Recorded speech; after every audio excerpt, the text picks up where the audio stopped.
Jared Bledsoe is suing his ex-girlfriend, salon apprentice Michelle Ha, for loss of business as a result of having his cell phone turned off. Michelle is countersuing for an outstanding phone bill and the return of a printer. Quiet in the courtroom. Now, this is case number 69 on the calendar in the matter of Bledsoe versus Ha. Parties have been sworn in. You may be seated, sir. Have a seat. Mr. Bledsoe, you and the defendant were involved in a relationship, according to what I read in your complaint. There came a time when you needed a cell phone. Correct. You didn't have sufficient credit to get one yourself, and Ms. Ha said that she would get one for you, as long as you agreed to pay the bills. Mm-hmm. She got a second phone on her account, or was this an account that you had solely for him? No, it was already, and he took it over. It was already in existence. Mm-hmm. Mm-hmm. And then you started a business. Correct. And you didn't have an office, per se, so that your cell phone was your office. Correct. We're a mobile service. So that you had business cards and stationery printed up, all with the cell phone number on it. Yes. What kind of business is this, Mr. Bledsoe? We manufacture and install a paint protection film for cars. It's otherwise known as a clear bra. It's on the front of the cars to protect them from getting rock chips. From getting what? From getting rock chips and damage on the front of the car. This is a lucrative business? Yes. And then the two of you broke up. Correct. This is what your lawsuit is about. You say that because Ms. Ha refused to let you keep the number to keep the account going, and you lost the number, not only did you lose a lot of business, but all of the cards that you had printed up and the stationery that you had printed up are no good anymore because you had to get a different phone. Right. Explain to me, sir, how this is a lawsuit. All right. We had broken up in March of 2004, and until December of this past year, I was still paying the cell phone bill, still using the phone. She had contacted me and said that she wanted to get the cell phone out of her name, and I said, that's fine. And the following day, we were going to meet down at the Singular store because I needed her to go in and say it was okay for me to have that phone number. And so she agreed to go down there. She didn't show up that day. Then after we tried to meet and she wouldn't come, and eventually she said, I'm not going to give you the number. My brother, who's also a partner in business, also spoke with her on the phone for about 45 minutes one day trying to see what we could do to maintain this number, and she just refused to do it.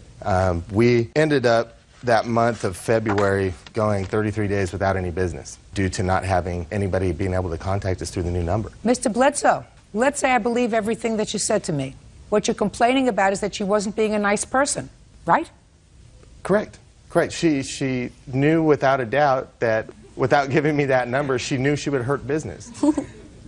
Where is her legal obligation to give you that number? I guess there's no legal obligation that she had to give me that number. That's true. But Ms. Ha has a counterclaim. She says you weren't paying the bill. The very last bill, I did not pay the very last bill. And what month was the very last bill, Mr. Bledsoe? The cell phone was turned off in the middle of January, so it would have been the December to January. When did you get that bill, Ms. Ha? Well, I received several bills, and I actually agreed to let him keep the phone as long as he paid for the bill. His brother first told me beg, and I said, nope, I'm not going to give him the phone. And I totally refused, and then finally, I said, you know what, you can keep the phone, just pay for the bill. I texted him, I said, you can keep the phone. He even texted me back and said, I appreciate that you're going to let me keep the phone. I thought everything was going to be squared away, he's going to go pay for it. He still didn't pay for it. So well, let me see the bill. This is just the one. Are they all outstanding bills? No, I'm sorry. Well, then just give me one thing. I'm getting older by the minute. You owed her $497.57. Originally, she had said that her mother was going to use that phone. Therefore, when I switched the numbers over, there wasn't going to be any cancellation fee or anything like that. Because she drew it out over a 3-week period of time, not deciding whether she wanted to give me a number or not, then they canceled the phone and they added on a $200 cancellation. They canceled the phone after 3 months, not 3 weeks. Had he been paying the bill regularly? Yes, well, it was never on time, but he was until the last. Well, why do you think, Mr. Bledsoe, that after she said she would let you keep the phone, she decided against it? If you like, if I could bring my brother up, because he spoke with her directly about that question. Your name? My name's Craig Bledsoe. I spoke to Michelle. You know, she agreed to give the number, and I don't know what her problem was, but all of a sudden she wouldn't do it. and then she would, and then she wouldn't. Just a second. Yes. That's a lie. Mr. Bledsoe, Yes. try looking at me. Okay. This is not an audition for an acting class, sir. Okay. Did she ever say to you, you owe a bill?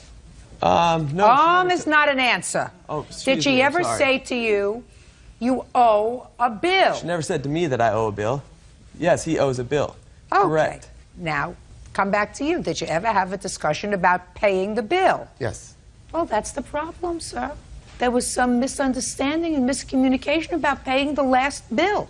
I had no problem paying the bill and, in fact, offered her money so that we could have that phone because that phone number is so crucial to our business. Mr. Bledsoe, how many months after you broke up, or she broke up with you, who broke up with who? It was mutual. Mutual. How much after the breakup did this incident occur in December?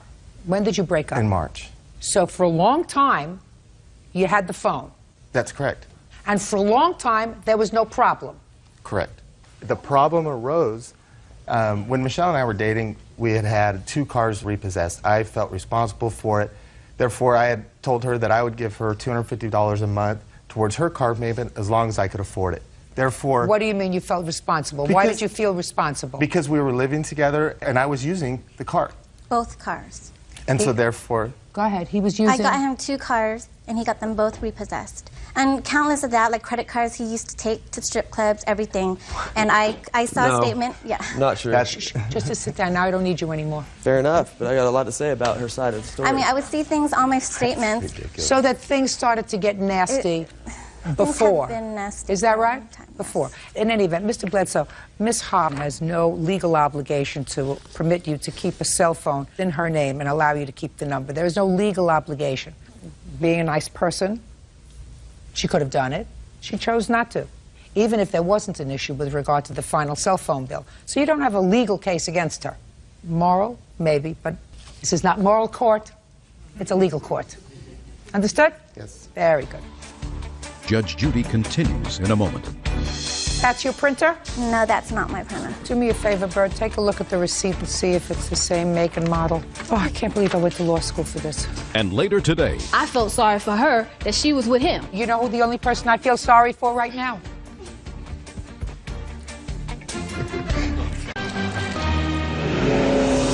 real cases, real people. Judge Judy. Jared Bledsoe says ex-girlfriend Michelle Ha owes for maliciously cutting off his cell phone. Michelle says Jared tried to skip out on the bill. Now, let's get to your counterclaim. As I said, I'm not deciding whether or not you were nice, you were not nice. All I want to know is how much he owes on the past due phone bill. $497. No, that's with the cancellation fee. I want it without the cancellation fee. $342.48. Good. $342.48. That's what you owe, sir. We had had a dispute about printer and a computer, so we had brought that to give to her. Officer Byrd will take care of that. That's your printer? Can you turn it around, please? No, that's not my printer. Oh, gosh. You can't. I have a printer. It's a gray and black one, and when I got a computer, it came with it. And then when he gave me back my computer, he never gave me back my printer. And I have the receipt right here. Do me a favor, Bert. Take a look at the receipt that she has and see if it's the same make and model. Oh, I can't believe I went to law school for this. That was Lexmark. Yeah. Mr. Bledsoe, does this one work or not work? It works. Good. Give it to her. Perfect. He owes you $342.48 for his phone bill. There's your printer. Goodbye. Good luck. Are you back in business? Yes, we are. Good. Good luck to you. Parties are excused. You may step out. I wanted to do this civilly, and he wouldn't take care of it outside, so he likes attention, so I gave it to him. As moral as she tries to act and she is, what would the moral thing have been to do in that situation? I just want all ties cut with him. I just think it's sad that this world's full of selfish people that are ignorant about the things that they do in their life. And now the next case. All parties in the matter of Austin versus Atwater Mayfield. Step forward, please. 26-year-old retail salesperson Courtney Austin is suing her former friend, maintenance technician Fred Atwater, and his fiancée, 23-year-old restaurant manager Sylvia Mayfield, for collect calls from jail, gas money, and lost wages. Fred and Sylvia are countersuing for harassment. Miss Austin. Yes. According to your complaint, you and Mr. Atwater dated for a little while. Then he went to jail. Yes. Why is that funny? Because we never dated, Your Honor. It was just Well, only... I said to her, according to her complaint, Okay. the two of you dated for a while and then you went to jail. I didn't think the going to jail part was funny. And while he was in jail, he made a series of collect calls to you. Correct. And it went something like this. He would call you and ask you to connect him on a three-way call Correct. to this lady here. Initially, it was his sister. Well, that's what he told you. That's what he told me. But I said, to Yes. this lady here, Yes. who happens to be his fiancée or girlfriend. Yes. Shh. Now, every time he called you collect, it cost you $2.70. Correct. So you want him to pay for that. Correct. And then after you found out that he had this girlfriend, somehow you became friendly enough with her so that she asked you to drive her up to jail to pay his bail. Correct. And not only did you do that once, you did it twice. Correct. And now, Miss Austin, you're bothering me because you want the money back for the collect calls that you accepted and your gas and time when you took her to jail. That he said he was going to pay for. Let's go back. You met him when? He introduced himself by leaving this note on my car. Okay. Where did he see you? He works in my complex. Okay. So it worked. I don't have to see that. He left a note on your car. Yes. You got to know him. According to him, you were friends. According to you, you dated for a little while. What I want to get to is, because I have other things to do today, and this is particularly fascinating to me. When women do stupid things, I get frustrated. At first, he told you, when he went to jail, by the way, what did you go to jail for? Child support order. Drug abuse and hitting her. Was it a civil commitment or a criminal commitment? It was civil. Civil. You hit her, and that's how you Shut got in up, jail. shut up! He told you when he called you from jail that the person he wanted you to connect him to was his sister. How many such phone calls did you accept under the assumption that you were connecting him to his sister? One. And after that, you heard that it was his girlfriend. No, I didn't know it was his girlfriend until she called me back trying to figure out who was three-waying the calls for him. And how many calls had you accepted up until that time? 2 or 3. And how many did you accept after you knew that she was the girlfriend? It says here 35. So, now we know that he's lied to you. Yes. And he's in jail. Yes. Why would you believe that he's going to pay you for these calls when he's lied to you about who the person is? He's not from that area. Me just moving from Los Angeles to Georgia, I was trying to put myself in his position, needing a friend. So I was trying to look out for him. It wasn't like I was trying to make him my husband, my man, or anything like that. We were friends. And in that, he told me that he had after I found out he had a girlfriend, and I took her, I felt sorry for her that she was with him. You know who the only person I feel sorry for right now?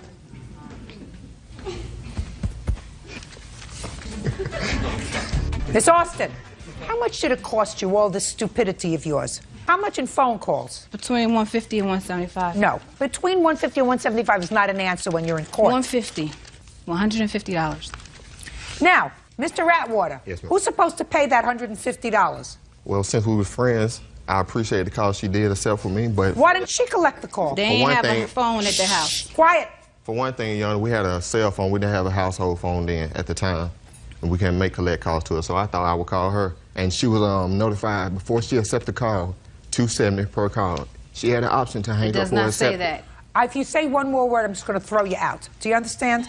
Yes, Your Honor. Good. She was opted to either accept the call or not to. Did you tell her that you would pay her back for I these never calls? told Courtney I would pay her. She told me every time I would call her and she do the three-way, she'll tell me to hang up and call right back. I don't know what that means. Okay, like you get 15 minutes for $2.70. So after the phone call, the 15 minutes is up, she would tell me to hang up and call right back. And you would do that? Yes. She accept the call every time. I didn't. Sorry. Am I looking in your direction? No. Mr. Atwater? Yes.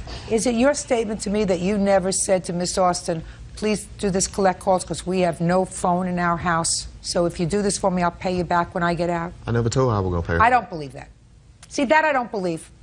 That I don't believe. I believe you told her you'd pay her back for the phone calls. That's Your one Honor. bit of stupidity. You may not have meant it, Mr. Atwater. Your Honor, I'm speaking What did you ever do for her? I never did anything for her. That's what I mean. Why in the world? Because we were friends, Your Honor. That's all we were, friends. I'm speaking.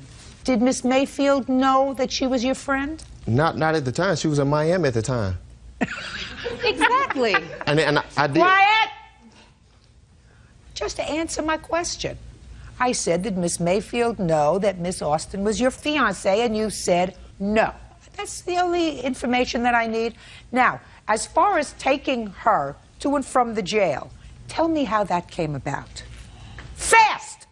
Basically, he told me that he was going to pay me the money when he got out. She needed to go pay his bail money. She had $500. His employer put up the other $500. I took her to go get the money from the employer. We went. We didn't make it that day. I had to take her back the next day to go pay his bail. They wouldn't release him because he had a drug charge and he had hit her, which is originally why he went into jail. Then we had to go the next day, something about getting his clothes because the county would put him in jail. You didn't have to do anything.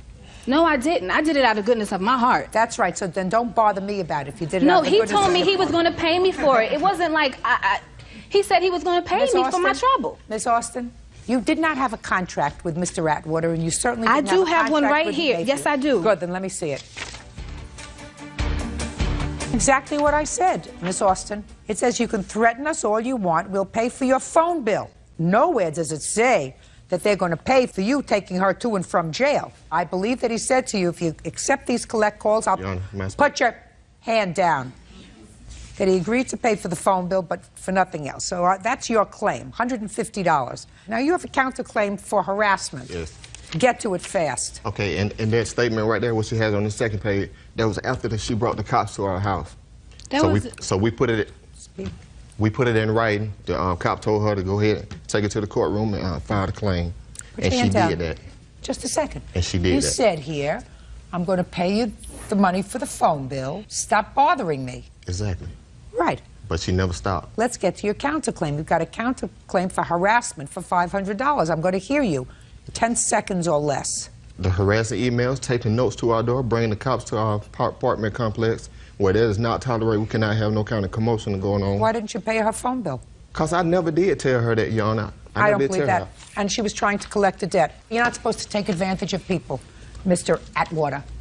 Yeah. You're not supposed to take advantage of people's feelings and emotions. One girlfriend is in Florida, one friend is here. Friendships usually work both ways.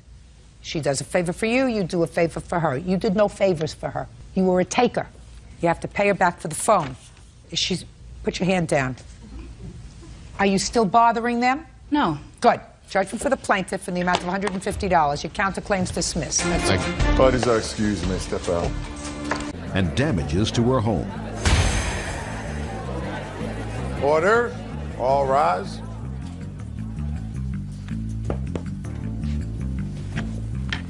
Yeah, this is case number 547 on the calendar in the matter of Wyke versus Polk. Parties have been sworn in, Judge. You may be seated. Ma'am, have a seat. Miss Wyke, the defendant is your niece. Yes. And according to your complaint, your niece had been living with you. Yes. You went away on business for a couple of weeks. And it is your claim that either your niece or someone that she invited to your home destroyed some of your property. And the most expensive thing that was destroyed was your car. Yes, a 95 Nissan Pathfinder. And that was damaged because, according to you, the car was not in good running order and you had brought it back to your home to just sit there until you could take care of it. It was not to be driven. Somebody, either the defendant or someone else, drove the car, and because it was driven with no oil, the engine seized or something happened to the engine. And the engine has to be replaced. Ms. Polk said somebody else did it. Yes. Oh, okay. How long was your niece living with you? Ebony moved in with me in March, the middle of March. Why? I took Ebony out of a bad situation, Judge, and I let her come and stay with me. I was taking Ebony to and from work until I started having the trouble with the Pathfinder, which was in June. It started leaking oil, and I was told that by the mechanic, I have here the estimate. I needed a rear main seal rod bearing, a main bearing. Sure. Because you're just reading that. You don't understand what all that is. Ladies usually don't understand what all this is. It just is it doesn't run. Yes, but that's why the Jeep was parked. That's why it was parked. Exactly. Okay. So the original estimate back in June was $1,650 for parts and labor to fix the car at that time. So from middle of June until July the 6th, the car was just sitting. Just sitting. And your niece was living with you She was still there. And you were not giving her rides to and from work in this car? No, she had to catch city transit. Okay, so far is that correct? Yes, that's correct. Oh. And then when you went away on July 6th, were you going there for business or pleasure? No, business. And I was gone for 2 weeks at the group home. Ebony asked if her best friend, Brandy, could stay in the home with her while I was gone. I had no problem with that. When I returned, my Jeep wasn't parked the way I had left it. And I knew then it had been moved. When Ebony came home that afternoon, I asked her what happened. And she told me that they drove that Jeep. And she had it towed back to my house. What happened when you drove the Jeep, Ebony? Well, I wasn't driving the Jeep. My friend Brandy was driving the Jeep. Were you the passenger? Yes. So it doesn't make any difference. The two of you were in the car. Why did you take the car? Because the fight had broke out at the house because I had a party. And, you know, a fight had broke out at the house, and I just said I had to go. It was still early, so we got in the Jeep and we went riding. But you knew that you couldn't use the Jeep because I know. I already know. What do you mean you know, you know? I know. I know the Jeep. I didn't know it was messed up like that because when we got ready to get in the Jeep, an oil leak, I looked under the Jeep and see if any oil on the concrete. It was no oil. So therefore, I thought it was fine. I didn't think it was major like that. So we got in, started driving. Before we could get back to the house, it just stopped. I towed it back to the house. I got it back, I got it back to the, property fine and all right, but I feel like... Well, you didn't get it back fine and all right. It had to be towed. Well, it got back. It was better than leaving it on the side of the road. You have another estimate for the car? Exactly. Your Honor, not only that, Ebony went in my daughter's bedroom. I have a handicapped daughter. I had just bought her a 50 CD changer, took that child's stereo out, put it in the den. Now I'm left to buy her another stereo. They demolished that. 5 of her CDs were taken. Only the cases are left. I was not responsible for that. It wasn't my fault. I did not know the CDs were gone, for anything. and I didn't know the stereo was messed up until she told me about it. Well, can I ask you a question? Yes. What kind of fight broke out in the house? Well, it was a little scuffle, and when the scuffle happened, I told everybody they had to go. Well, how many people were everybody? It was only meant to be a few friends, few of Brandy's friends. It ended up being about 50, 60 people, and I knew that wasn't even going to work. So I told everybody they had to go. She didn't have permission to have anybody in my house. Well, listen to me. I have here. You made a big mistake. Yes, I did. Yes, I did. I admit I did. How old are you? 19. Right. I feel like it's not my fault. I ain't had nothing to do with it. I wasn't driving it. I feel like I shouldn't have to pay for it. Well, what about the carpet and the furniture? The carpet? Don't answer her yet. I'm still adding. I'm sorry. Let us assume that the damages, Miss Polk, that your aunt is claiming to her carpet, to the CD changer, the CDs, which she has itemized at, well, it's less than $44.23. It's less than that because I'm deducting the original $16.50 that you were going to be charged to fix the car. Let us assume that all of that is correct. Carpet got stained because somebody spilled wine on it. I offered to clean it, though, but she had a little attitude. I told her she had to wait till I got paid. But if she couldn't wait, she had an attitude. I got a mop and bleach, and I tried to get it up. It was some stains, but I told her I was going to get the stain cleaner. She couldn't wait. Oh, well. Where are you living now? I stay with my friend. Good. Thank you. Real cases, real people. Judge Judy. Rita White claims her niece Ebony Polk owes for the cost of a car engine and damage to her home. Rita says Ebony has a bad attitude. Go ahead. Your Honor, I have here where I had my carpet and furniture cleaned. I have the receipt here. I've already paid for that.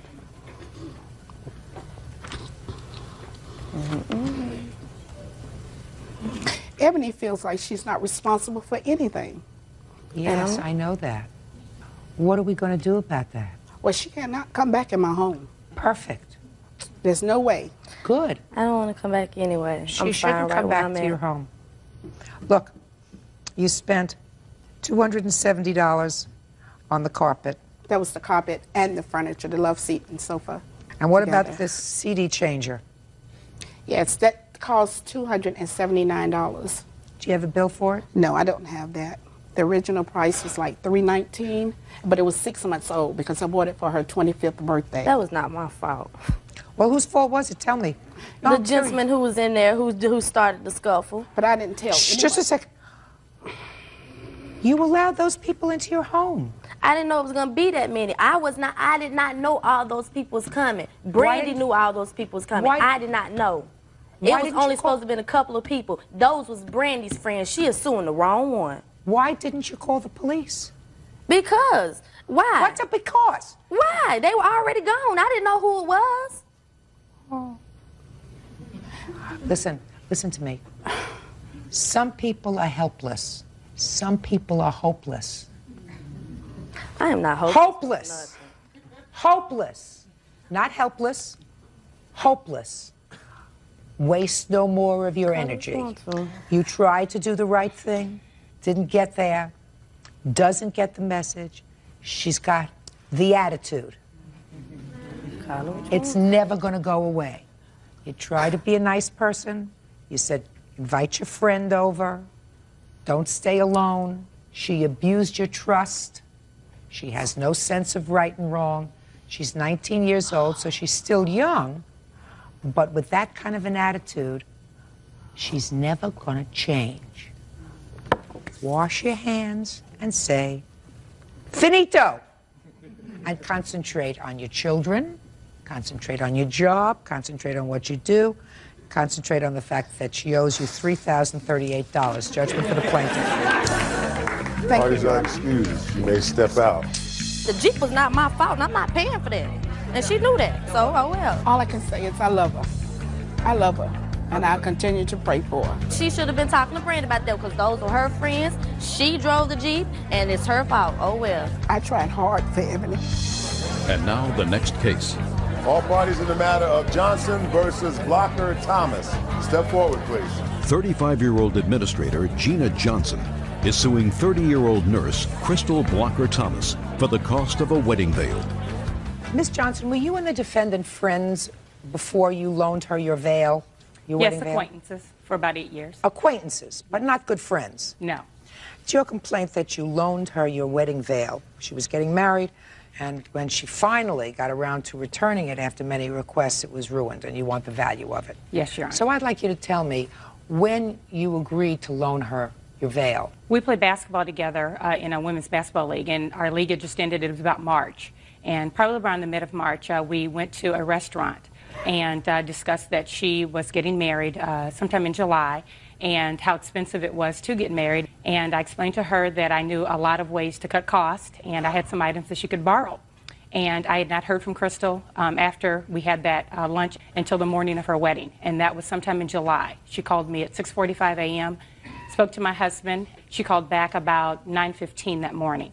And I explained to her, you know... What did she say to you when you spoke to her at 9 o'clock in the morning? She says, hi, Gina, this is Crystal. I'm calling you because I would like to borrow your wedding veil. You remember when we had the conversation about borrowing the veil? And I said, yes, I do. I said, when you get married? She says, today. And I said, so you were not really close friends because you weren't going to the wedding? Right. Correct. So you're just acquaintances? Right. So go ahead. And so when I talked to her on the phone, I said, well, Crystal, I have plans today. You know, you're getting married today. What time? And I believe she said about 4 o'clock. And I'm a woman of my word. I said that she could borrow it. I was going to let her borrow it. I didn't want to leave her out. And so about that time, I told her, okay, I've got plans. You need to meet me closer to my home. She agreed to meet me I guess it was about noon. And I met her, gave her my veil in its original plastic bag on a hanger hanging in mint condition. And she got out of the car and across the street and gave her my veil. I said, congratulations. Get this back to me as soon as you can. She says, no problem. Thank you. Okay, so you had your wedding? Yes. Now you say she gave you the veil. Yes. Well, let me hear, because the wedding, it's clear that the veil must have come back in terrible condition, which you'll show me in a minute. Tell me about your recollection of the conversation that took place in July when you got married. Okay, we were at Ken Ride's, and as she stated, we were talking about the wedding. Gina just openly said, Crystal, if you need anything, I have so many things that I'm not going to use again. They're not, you know, they're going to be totally obsolete, so if you need anything, just call me, and I'll be more than willing to give you whatever I have. She said, because I know I'm not going to use it again. So I said, okay, well, I don't believe I need too much because I'm pretty much finished. You called her the day of your wedding? Yes. And you told her you didn't have a wedding veil? Had you forgotten to get a wedding veil? No. Well, I guess I did forget because I wasn't going to wear a piece. I wasn't going to wear a headpiece. And then you decided to wear a headpiece? Right. So you called her first thing in the morning? No, I called her because I went to go get my hair done first thing in the morning. And the way she did my hair, I realized a veil would probably look better. So you called her and asked her for hers? I asked her, did she have one? Because we never discussed that I would use her veil. I asked her, did she have one? And she said, as a matter of fact, I do. When she gave you the veil, she gave it to you on a hanger? She gave it to me on a hanger with 2 safety pins in it. And it was covered with plastic? A trash bag, not a bridal bag. It was covered with plastic? Yes. And it was in perfect enough condition for you to use that day. I assume you used it. I assume you used it that day. I didn't use the entire veil. I altered it. What do you mean you altered it? Because we let her know, because I was with my friend Tamara that dropped me out, that was doing the driving rather. And she let me know, Tamara let her know this will Where's not Tamara? work. This is Tamara right here. Step up. Did you ever tell the plaintiff that you were going to change, alter, cut, modify the veil? Yes, ma'am, we did mention that day because when we... No, I want you to tell me what you said, because she said she didn't say anything. Well, when I looked at the veil, I said the headpiece would have to come off because of how Crystal's hair was done that day, because it's a headband type headpiece. It would not go over her hair. And when did you tell that to the plaintiff? Right when we got out the car, because we were both out of the car. And actually, did she tell you that? No, Your Honor. The first time I saw her, she was behind the wheel. I had never spoke to her. Did they ever tell you that they were going to do anything to alter your headpiece? No, Your Honor. Of course not. Let me see how they returned it, please. Your Honor, and I also have my friend Teresa Cackley, who is here as a witness, who heard the original conversations. I don't care what the original conversation was. Nobody gives a stranger their wedding veil. Now, when it was returned to you, I read your complaint, and you said that this is just a piece of... Where's the whole piece? She still has it, Your Honor, and that's a headpiece. This is the actual headpiece. When it was returned to you, was it returned to you in a garbage bag full of other things? Yes, Your Honor. Why? I didn't return it to her. My husband brought it to the gym because she was talking badly about me to her. So she wanted her wedding veil back. Why didn't you give it back to her? She let me have it. Why would I give it back if she let me have it? Listen, is that also a piece from her wedding veil? No, this is how we auctioned. This is the actual necklace that went on the veil. As you can see, we just... Just a minute. Was that originally on the veil when she gave it to you? No. That? No. That was your piece? Yes. Now, this has nothing to do with money. So I want you just to answer my question. Do you have all the pieces now that you had from your veil? No, I don't, Your Honor. What is missing? As you can see, someone picked the pearls off of the back of it. You can see where some of them were glued here, and they've been removed off the veil. So there's no way that, I mean, you're going to get your money.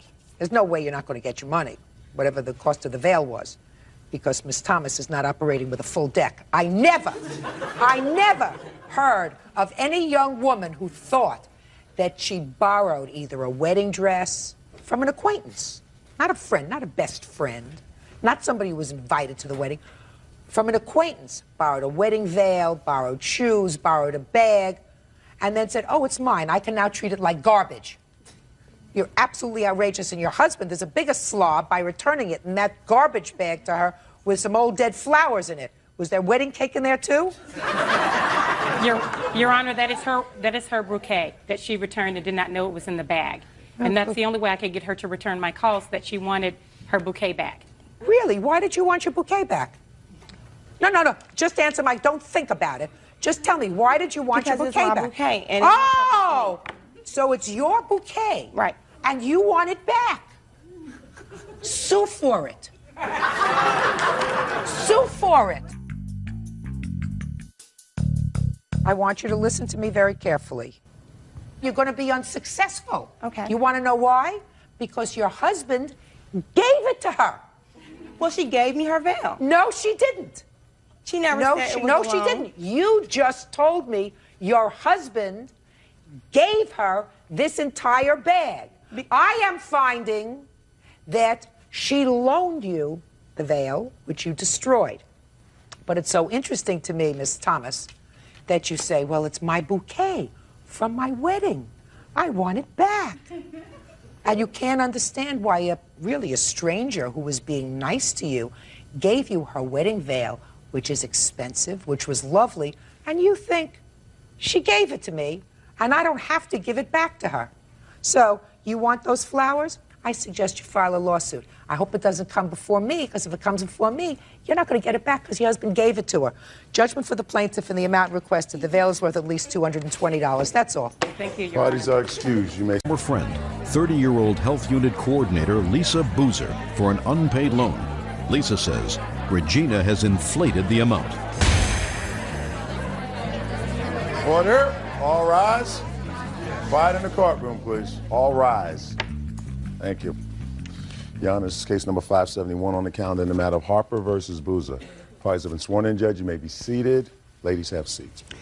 Miss Harper, the defendant was a friend of yours, according to your complaint. You loaned her some money. According to you, you have a note to prove the loan. She did not repay you the entire amount, and you want it.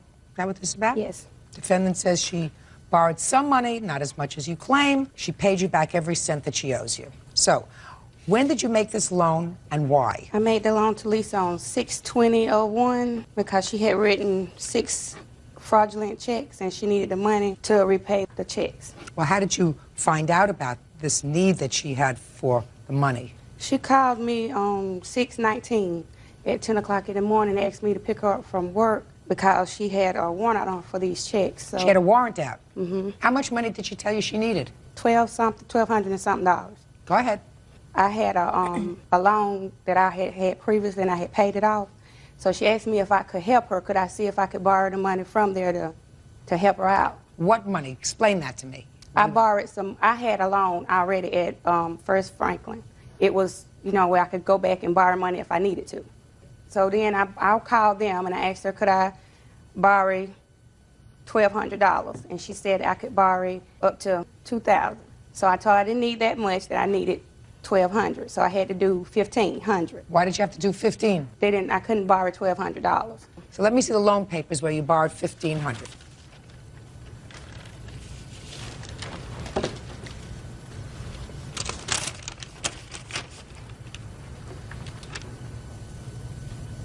Okay. And the total payments that you had to make with all the interest that they add up was $2,280 on this $1,500. Yes, ma'am. Okay.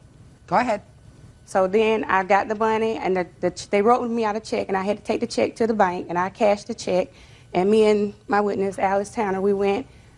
I had to pick Alice up to take her to work, so we went to Lisa's sister's house, and I gave her $1,480, and I had her sign. Now let me see the note that you say you had her sign.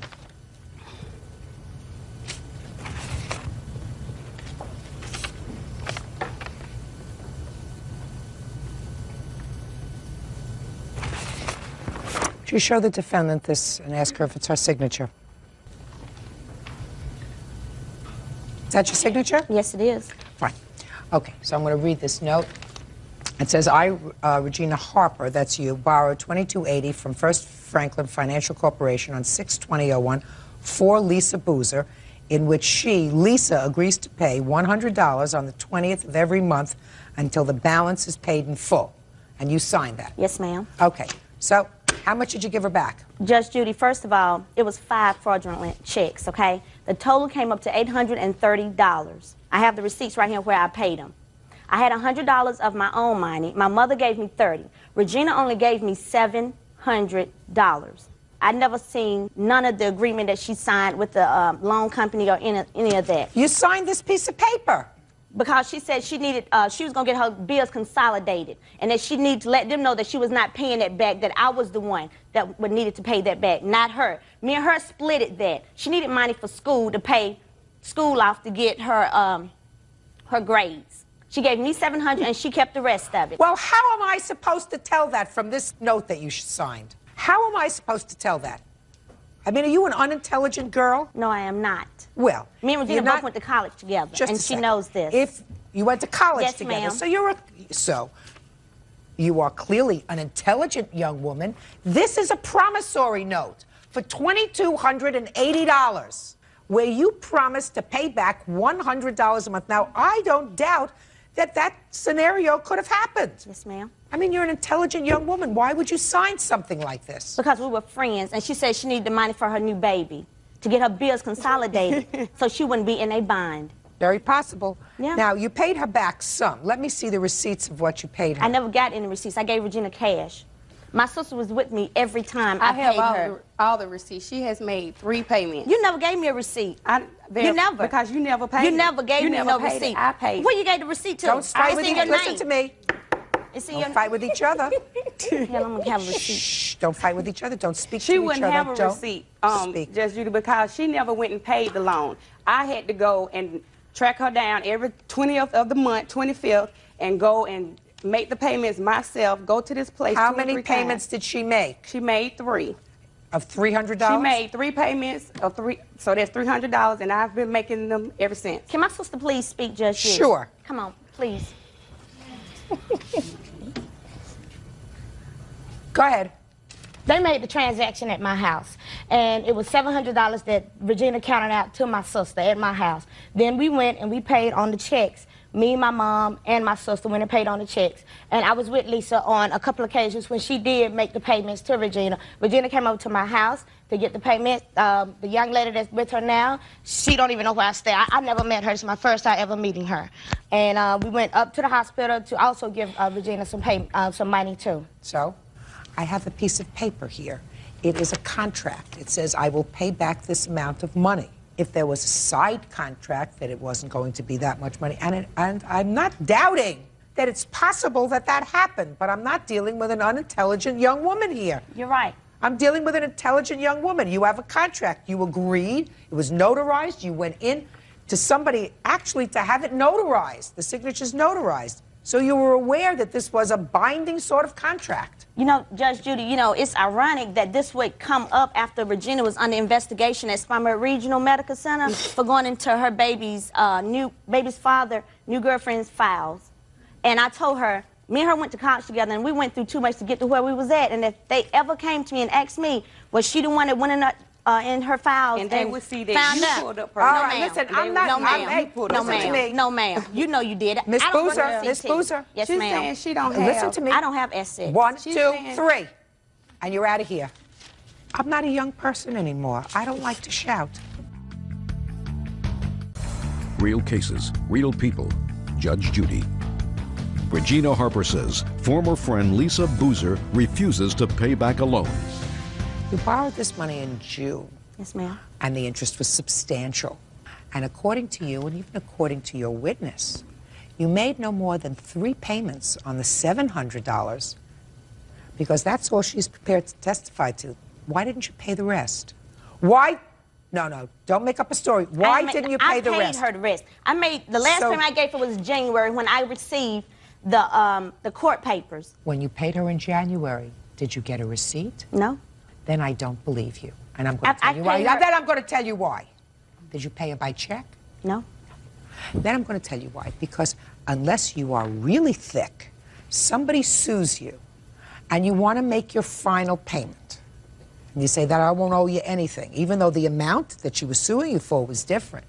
If you give her the money, you at least say, at least this time, I'm going to do it by a money order so that I have a record.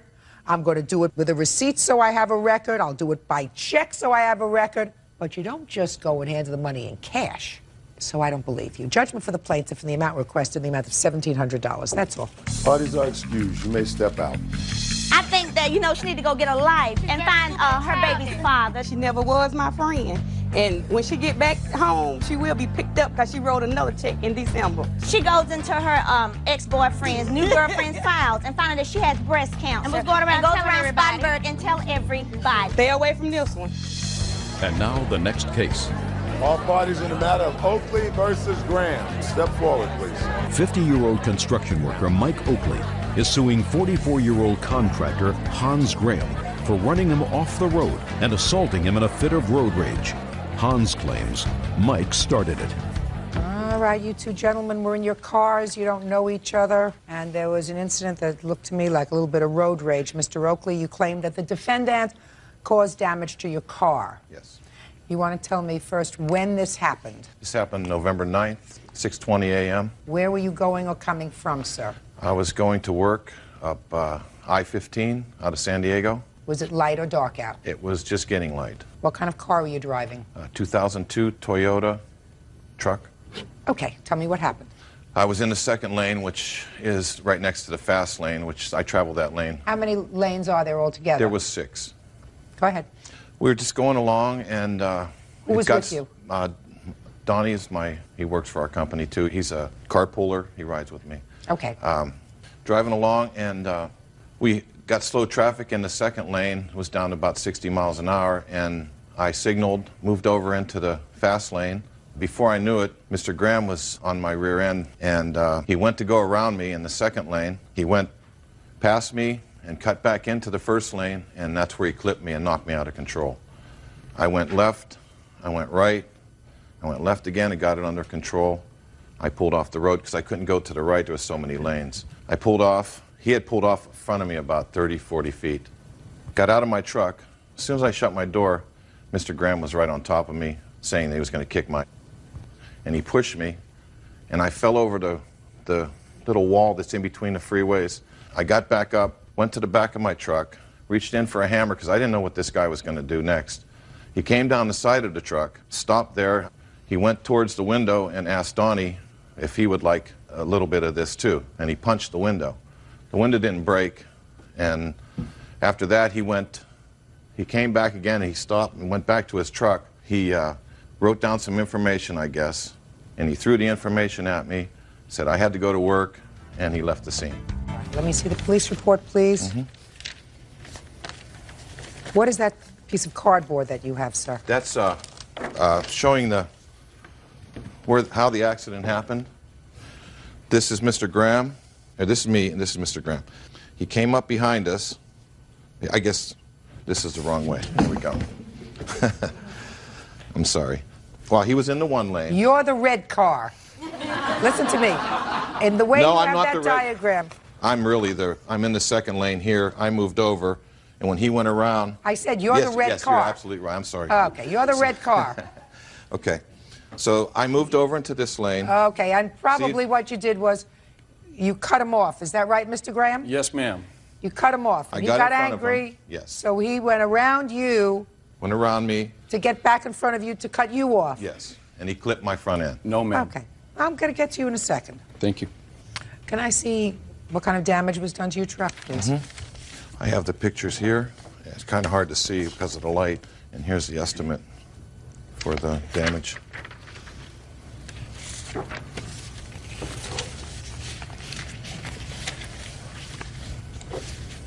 What kind of deductible do you have, sir? $1,000.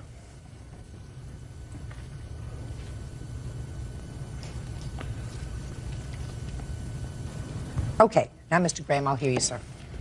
Is that the amended police report? Because there was actually 2, and I never got the amended one. This was the first one filed. Okay, he left out a couple key facts there. He cut me off, straight off, underneath, couldn't even see his lights. I couldn't even hit my brakes. I went around him and actually kept my tires still in this lane here. When we went up here, I was not concentrating on him. There was another car beside me. I was holding on to my steering wheel, watching this car here. Boom, all of a sudden we make contact. I look back to see him lose control of his vehicle. Mr. Graham, why did you attempt to get back into the I didn't. I stayed straight. I went around him. When he made the lane change, he actually went too far over. I mean, he came in front of me quick, and he knows it. He knows he cut me off. You ask him point blank. He Mr. cut Graham, me off. that may have happened, sir. Okay, I didn't even see his lights. No, listen to me. That may have happened, sir. Let's say he didn't look before he put on his signal. Now, I have, in fact, in my lifetime, seen some drivers. They do the following. They put on their signal, then they change lanes, and then they look. And I'll say to them, no, you got the order wrong. The order is you put on your blinker, then you look. If it's clear, then you change lanes. That's not what he did. He went... Okay. So, Mr. Graham, do you think that he did that because he wanted to get into an accident or because he just wasn't thinking? He wasn't thinking. Right! Just stop right there.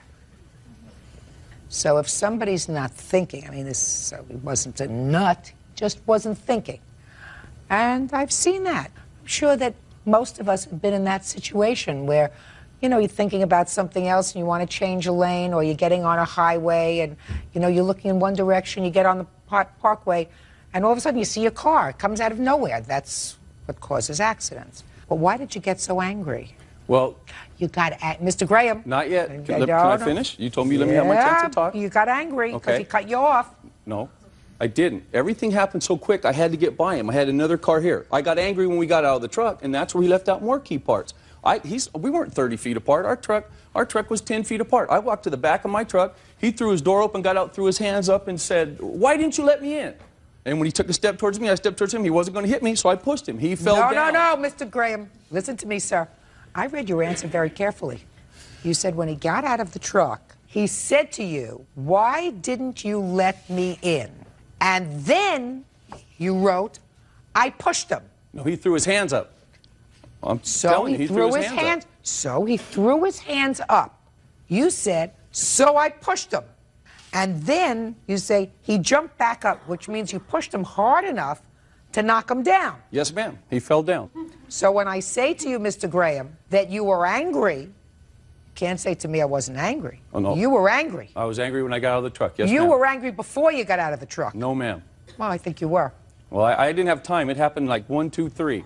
And then he jumped up and he went to his window that I hit, and he told his buddy, "Are you going to get out of the truck or what?" And that's when I said, "Yeah, come on, get out of the truck." Mr. Graham, why did you, just a second, you just said you went over to his buddy where you had just hit the window. Why did you hit his window? No, he went to his buddy. No, you said to me, I just hit the window. I did. You said to me, I hit the Yes, window. ma'am. But Why did you hit his window? I'm talking to his buddy. "Go ahead, get out of the truck. Come on, get out of the truck." You were out of control. You were out of control. He may have done the wrong thing by cutting you off. And if he got out of the car and say, "Why didn't you let me in?" And maybe it's possible that it's not as I had originally thought, that he just wasn't looking, but that he wanted to get over and maybe you weren't letting him in and he went over anyway. That's a possibility. But my sense of what happened here is you totally overreacted to a situation. That's incorrect, Your Honor. Where were you going to, Mr. I was Gray? going to work. I was going to a job where I install a marble and granite, and I had a marble delivery there I had to sign for. I was not out of control. If I would have been out of control, I would have thumped him. You were out of control, sir, because you put your hands on him first, and then you went over to... He stepped towards me with his hands in the air. No. Yes, ma'am, he did. No. I don't believe that, sir. I don't Okay. believe that he stepped towards you with his hands in the air in a combative position. If he did, I'm telling you, based upon your posture here today, you would have hit him, not pushed him. And then after that happened, you went over to his friend. I'm speaking. You went over to his friend who was in the passenger seat, and you banged on the window. No, but Judgment I was for the under plaintiff control. in the amount of $1,000. That's all. We're not going to look at the pictures or anything? I just did. Excuse you, made Tucker are suing 15-year-old Erica Brown and her mother, 39-year-old Kimberly Osley. Taryn says she was severely injured during a fistfight with Erica. Order. All rise. Yeah, this is case number 487 on the calendar in the matter of Tucker Parman versus Owsley Brown. Parties have been sworn in, Judge. You may be seated. Folks, have seats. Ms. Tucker? Yes. Your relationship to Taran? I'm her mother. This is your daughter? Yes, ma'am. Neither of you were present on November 19th of 2001 when this fight took place. Is that right? You are merely here as nominal parties. You are suing because your daughter had certain medical bills and your daughter is a minor. So you're here with her. So I'm going to have the two moms sit down. Taryn, it is your claim that Erica assaulted you on the 19th of November, that she assaulted you and caused you some very serious injury. You had some 50 stitches as a result of this incident. And the defendant says that there was a fight, but she struck back in self-defense, correct? So, Taryn, why don't you tell me what started this argument? Well, I never had an argument with her, actually. It was nothing to do with me and her. I had went to the park. You went to the park? Yeah. Who did you go to the park with? I went to the park with Steven, who was my boyfriend at the time. And what did you go to the park for? Well, a week prior to this happening, he had broken up with me to go out with Ashley, her witness. And then he came to your house? And he said that I want to be back with you. I don't want to go out with her anymore. Let's go to the park. I know they're up there. And we'll tell her that me and her aren't going to be together anymore, that me and you are going to be together. Why was that necessary, Taryn? Why was it necessary for you to accompany him? It wasn't, but... It sure wasn't. That was really stupid. If he wants to have a conversation with his couple of weeks' girlfriend, let him take care of that by himself. All right, so you get to the park. And what happened when you get to the park with the genius over here? Well, I go to get out of the car, and Ashley runs over the side of the car. I really didn't have a chance to have words with her because she came over, started saying cuss words, you want to fight me, flicked a cigarette in my face, and came at me, so I came back at her. What do you mean you came back out at her? She came at me like to hit me, so I came back at her. Just a minute. How could you come back at her if you were in the car? No, this is right after I stepped out of the car. She ran over the car. She ran over to the car when you first arrived. Well, I stepped out of the car, and then here she comes around the corner. No, you didn't tell me that. Now you're getting back. So you got out of the car. Yes. And the boyfriend got out of the car. Yes. And Ashley comes running up to you, cursing you. Yeah. Because now you're with her boyfriend, right? You think. And then you've had a fight with her. Yes. Just the two girls. Me and Ashley, yes. And what is Prince Charming doing while you're fighting with Ashley? Standing with his brother and other people that had came to the park. They were standing there watching, I guess. Okay, so did you finish fighting with Ashley? Yeah, her brother came up and kind of broke it up. She walked over to her friends, and I walked over with Steven beside his car. And then what happened? Then Steven's brother, who was there, were trying to get Erica to hit me. They're like, oh, fight her, fight her. She just beat up his friend. Just a second. His group was instigating Erica to fight you. And tell me again what they were saying. They were just telling her, they were like, oh, she got in a fight with your friend. How are you going to let her do that to your friend? So they wanted your boyfriend, Prince Charming over here, according to you, wanted Erica to beat you up. Yes. And that's after he told you to come to the park with him to tell Ashley that he didn't want to see her anymore. Yes. You following this?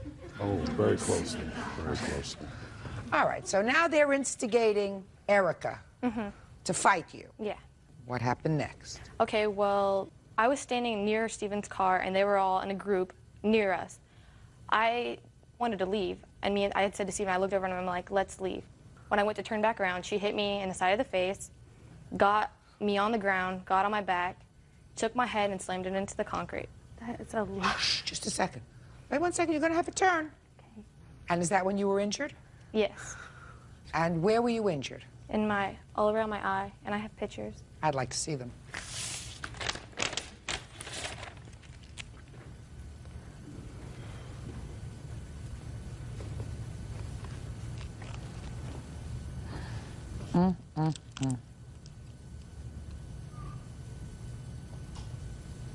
And these injuries occurred as a result of your face being slammed into the concrete? Yes. What are these marks on your back? Well, when she got me like onto the ground, I guess she dug her nails into my back. What finally stopped the fight? After she did that, I guess she realized what she had done because, immediately blood started gushing out. They looked, saw what I had done, and everyone ran and got into cars to leave. What about Prince Charming? He came over to me, and we got in his car and we left. Now let me hear your version of the events. Well, her cousin Stephanie was at school one day, and she came up to me before all this stuff had happened and said that she went up to the park and Ashley ran from her. This is how it all started, okay? This has to do with later on in I don't the have a story. cousin named Stephanie, but... Don't interrupt her. Well, they said they were cousins. And she said that she ran from her. So I was like, that's not true. My friend wouldn't run from her, you know? I was like, that's lying. I was like, she's lying, you know? She got suspended from school for coming at me. Who did? Her cousin, Stephanie. Well, they said they were cousins. Okay. So she got suspended from school. Yeah. And this was before this happened. Yeah. Okay. Now, what happened on the 19th? Stephen and Ashley were at the park. They got into a fight. He said, oh, well, I'm going to get Taryn because Ashley broke up with him. So he was at the park first, Yeah. before he went to pick up Yeah, Taryn. we were all at the park without her there. And they had an argument. These two people had an argument. And she broke up with him. So he was like, oh, well, I'm going to get Taryn, you know. She's going to whoop your butt when I get back. So she picks Taryn up. Taryn gets out of the car. Oh, so you're the little twit that Steven's going out with. And she's like, yeah, you know what? And Taryn was like, oh, well, you know, calling her names, calling her a B, you know, saying dirty cuss words to her. And so Taryn hit her, and then Ashley hit her, and they were rolling on the ground and everything. Mike came over, got him. Who's Mike? Her brother. He came over, got him up, and Taryn was standing there, and she was like acting like a tough, like a bully or whatever. And so Taryn comes over to me. She's like, oh, so who's the one that got my cousin suspended from school? She's like, Erica, like that. And I was like, yeah, that's me. She's like, oh, well, I guess I'm going to have to fight for my cousin. And then she went like that, and she flinched at me, and she hit me, and I hit her. No, just a second. She flinched at you. Yeah. Make sure you tell me, listen to me. Make sure you tell me everything that happened. Don't embellish it to make it sound better, because I'm a truth machine. I know. Do you understand? Real cases, real people. Judge Judy. 17-year-old Taryn Parman claims she was badly injured during a fight with 15-year-old Erica Brown. Erica says Taryn was looking for trouble, and she found it. So far, I believe you. So now don't tell me anything that's not true. Oh, my. So here we go. After she flinched at you, what happened?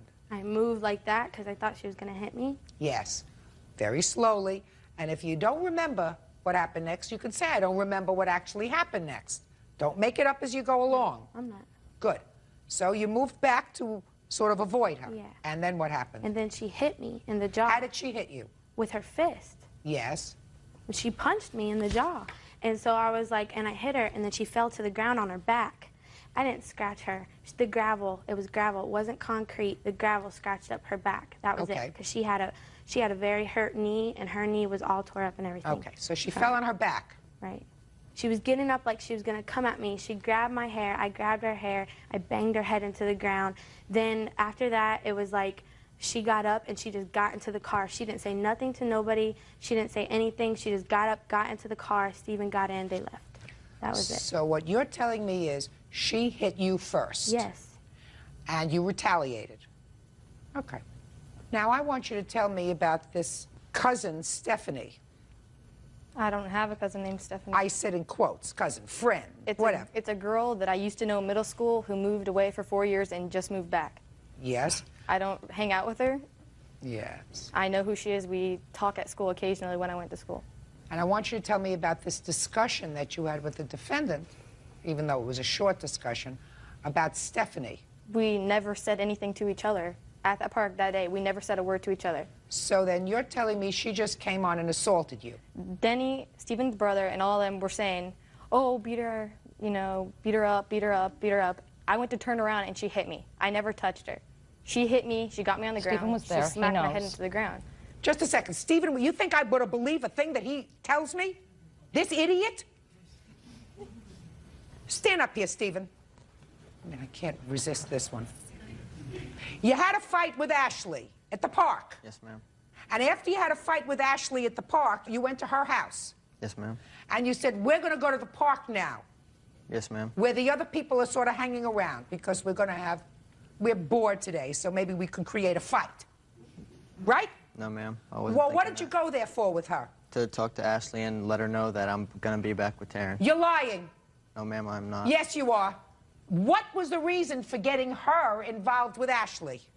I didn't know that Ashley was going to run up to the car and start a fight. Well, you had had a fight with Ashley before you left the park. It wasn't really a fight. It was really a fight. It was an argument, which is why you went to her house. It was really an argument. She may not have hit you and you may not have hit her, but you had an argument. That's why you went to her house. During the whole time that him and her had been going out, I had been talking to Ashley on the phone, so I never thought a conflict would. I had been talking to her. I told her that he was cheating on her. He was cheating on her the whole time he was with her. I talked to her on the phone every single day. She called me. How old are you? 17. You should be smarter at 17. I don't expect you to be fully cooked, but you shouldn't be an idiot. You went there looking for trouble, along with him. He especially knew that there was going to be trouble, and that he and his relatives egged a fight, egged her on to fight with you. Doesn't that say something about him? That he's a moron? Yeah. And you're a moron for being there. For that, you don't get rewarded. You got injured? Did you call the police? Yes. And was she arrested? Yes, she was. Was the charge dismissed? Yes, it was. Why? They never told me. Self-defense. She didn't even file a police report. If I had hit her, why didn't she file a report? I just did. Right, just a second. Maybe she did. Self-defense. You went there looking for trouble, but for the fact that you went there with this idiot, there wouldn't have been a fight. And the two of you went there looking for trouble. And he knew that because he knew that there were two different factions there. And Mr. Idiot over here stood by while his two girlfriends fought. Isn't that what you told me? What is he doing sitting on your side of the table? Because he was there. Is he still your boyfriend? No. Shh. Thank God for small favors. Anyway, you went there looking for trouble. You found it. Pay your own medical bills. Case is dismissed. That's all. Parties are excused. You may step out. Thank you, Judge Judy. Taryn's a troublemaker, and she went looking for trouble, and she found it. Jealousy, over girls being girls. Look at me and look at her. Nobody likes her. She's not a liked person. And now the next case. All parties in the matter of Busby versus Landfear. Step forward, please. 27-year-old telemarketer Larry Busby is suing 40-year-old tattoo artist Bill Lamphere for the cost of a tattoo and for the cost of its removal. Mr. Busby, do not get too comfortable, sir. This case is not going to take that long. Okay. According to your complaint, you went to the defendant to have a tattoo put on your arm of your girlfriend. Correct. He put the tattoo on your arm. According to you, it was a terrible job. You went someplace else and had the other arm tattooed, same girlfriend. Is that right? Yes. You want the defendant to pay not only what you paid him to tattoo your arm because you didn't like the job, but you want him to pay the cost of having the tattoo surgically removed. Yes, that's correct. Is that right? Yes, ma'am. Step up, sir. Let me see the tattoo that the defendant put on your arm. This is it right here. Okay. Now let me see the tattoo and her name is Silly? No, that's just what I call her. It's like a nickname. And both tattoo artists, they use the same. Don't speak to me, just show me. Okay. And there's Silly Girl. Right. Okay, so we have one silly. Now let me see the other one. One silly and one silly girl. Right. Right? Yes. Step back, sir. Tattooing, excuse me, Mr. Lamphere, I think it's the most ridiculous thing I ever heard of. All right, people. I make a good living at it. I understand that, especially if somebody tattoos a picture of a girlfriend or a girlfriend's name on an arm. I mean, marriages don't last. 50% of people get divorced first time, 40% the second time. They put the names of the girlfriend. They all want to have it taken off. The second wife doesn't like the first wife's name staring at her in the middle of the night, you know. Well, that's stupidity. Not only didn't you put a name, you put a whole picture on there. And not everything is the same. It's an art form. It's not going to be exactly a picture. It's going to be a rendition of a picture. Even if you stay together, she's going to get older. And your skin is going to change. Do you know what happens to your skin sometime? As you get older, Mr. Busby, what happens is the skin gets a little flabby.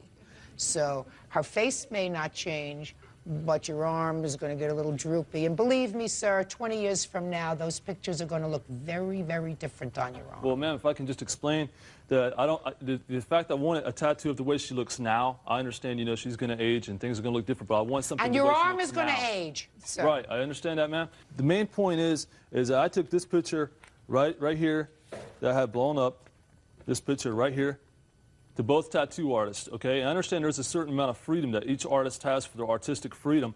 And I can even point out in this tattoo right here that, you know, it's a different necklace. The hair's got a few different waves in it, you know, and I'm not trying to be like a complete perfectionist. Like the nose is a little too big there, but that's not a big deal. I'm not like that strict about being perfection.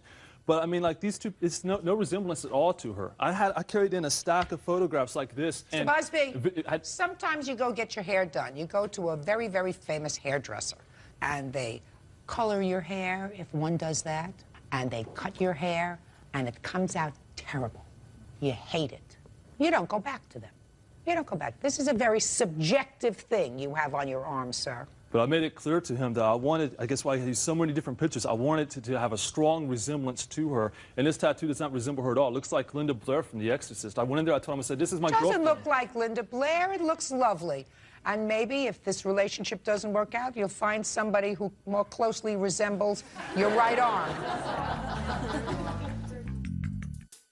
Now, if you go to a tattoo artist who is not taking the photograph, it's a rendition, it's a picture of somebody. Why somebody would want to have that done, I have no clue to begin with. It's not a photograph. It's a picture. It's his sense of what it is. And maybe he's a lousy tattoo artist. But you don't sue for that, sir.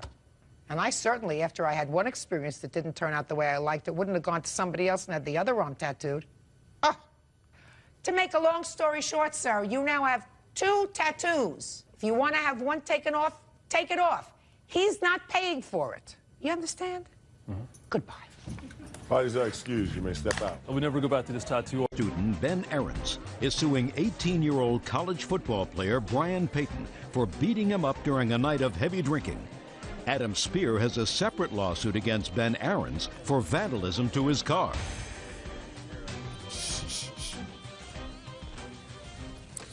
Yeah, this is case number 50 on the calendar, the matter of Ahrens versus Payton. Parties have been sworn in, Judge. You may be seated. You folks have a seat, please. All right, Mr. Ahrens, it is your claim that Mr. Payton assaulted you. Correct. There is sort of a companion case here that I will address either during this case or at some point immediately after involving a Mr. Spear. Is that you? That's correct. And you weren't actually there during the course of this whole event, but you allege your car got damaged by Mr. Ahrens while he was drunk. When did this assault take place, sir? The assault itself occurred at 3 o'clock in the morning. I was with my friends. I need a date, sir. December 18th. 12/18/04. Correct. Where were you? I was in the parking lot of the Hilton Hotel, located in Corvallis, Oregon. What were you doing there? My friend had a party right next door. It was his birthday party. And what time had you arrived at the party? 10 o'clock. How many people were there? Roughly 8. A lot of drinking. Yes, we were all over 21. I didn't ask how old you were. I said there was a lot of drinking. Yes, there was a lot of drinking. What were you drinking, Ben? I was drinking Miller Lite. Nothing other than beer. Correct. And what happens?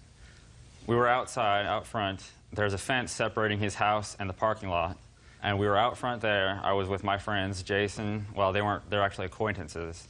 About 3 girls came out of the Hilton Hotel. At that point, we called over to them to come over and talk to us. So they came over to where we were. What did you say to them? I don't exactly remember exactly what we said, but we said, hi, you know, what's going on tonight? What are you guys doing at the Hilton? At that point, approximately 3 to 4 men came out of the hotel and immediately came over to where we were. Mr. Payton targeted me specifically, and he started going after me. I could tell he wanted to fight. He was very aggressive towards me. Well, tell me what he did, sir. He said as soon as he came out of the hotel, he said that he saw me looking at him and saluting in a Hitler-like way. And I don't know what he was talking about. Do you know what he's talking about, Mr. Payton? I know exactly what he's talking about. What is he talking about, Mr. Payton? When I walked out of the hotel, we walked over to the young ladies, and they seemed upset, so I walked over and asked him to stop, and he was on the other side of the fence, and he gave me one of those. Can I interject at this point? What were you doing at the Hilton Hotel that evening? The dorms were closed at our university, and I was staying there for a school function. Okay. And what time had you started drinking that night? I'm 18 now, I didn't drink. Okay, Ben. So you're outside. And I'm speaking with my friends. It becomes a verbal altercation at that point. So I came over to the fence. So you jumped over the fence? Correct, yes. Why didn't you just go home like you were planning to go? I wasn't planning on going home that night. Well, what were you doing outside, Ben? We were just out front of his house so that we didn't wake up his friends. I don't understand that, Ben. You were outside because you were making too much noise to be inside? That would be correct, yes. At that point, I explained to him what I was doing. What did you mean you explained to him? What does that mean, I explained to him? I told him, I repeated the motion of this. I told him that's the only thing I could have possibly done at that point when he came outside. I told him that. He said, okay, that's all right. And then we shook hands. We exchanged names. We asked them what they were doing, and they said they were going to go and get beer and food. So they got in their car, and they took off. They came back about 10 minutes later, maybe 15 minutes later, and we were still outside. What were you doing outside, Ben? We were just sitting on the curb. There's this curb. We were just sitting there. We were just talking amongst ourselves. Go ahead. The three girls that were with them, I believe they went straight into the hotel, or they went they didn't want to talk entrance. to you anymore. I don't know if they didn't want to talk to us anymore, or if they were just They didn't back. want to talk to you anymore. They went right inside. They went inside. Go ahead. Peyton and his friends, they stayed with us out there, and we talked. And at that point, there became a verbal altercation between Mr. Peyton and one of the witnesses, Brown. And I believe it was over food. I believe he asked them if they brought him any food back. Where is Mr. Brown? Mr. Brown is unable to come. So he's not a witness? Okay. Because he's not here. Okay. So Mr. Brown, one of your friends, asked Mr. Peyton... Well, he wasn't my friend, he was my acquaintance. Your acquaintance? Correct. On your curb? Yes. Asked Mr. Peyton how come they didn't bring him back any food. Yes. You think that was because Mr. Brown maybe had a little too much to drink? Possibly, yes. Keep going. So at that point, there was a verbal altercation between him and Mr. Peyton, and I believe Jason might have gotten involved in it a little bit. At that point, I got up and I got in between them, and I pushed them aside, and then I'm not sure exactly what he did. That's about where my memory ends. Shortly after that point, it was because he had struck me to the face. I received a massive concussion. I have photos here if you'd like at this time. You can take a look at that. I fell back, I hit the concrete. I lost about 1.5 pints of blood. You can see my cheek there. It was possibly dislocated. Looked like you fell back really hard. Yes. At that point, I had a concussion. I do not remember anything from that point Good. on. Now, Brian. Yes. Let's hear it. Like you said, the young ladies did come out there. Why don't we start with the young lady? Oh, okay, then. Because you weren't there. The young lady was there first. Is Can that I right? interject at this point? No. Okay. You came out at some point of the Hilton Hotel. Yes. Ben and his friends were yelling at us, and... What were they yelling? To come over and, like, what were our names, and we could tell that they were very intoxicated. And then the boys came out and were like, these guys won't leave us alone. They keep yelling at us, and they're very intoxicated. And so I believe that Brian asked them to leave us alone. Did you go out with Brian and his friends for some food? Mm-hmm. Yeah, that would be a yes. Yes. What happened when you came back?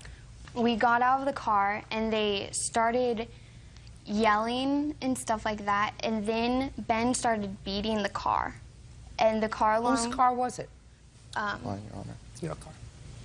He started beating with what? With his fists? Mm-hmm. And the car alarm was going off. All of us actually asked him numerous times to stop it, and he wouldn't.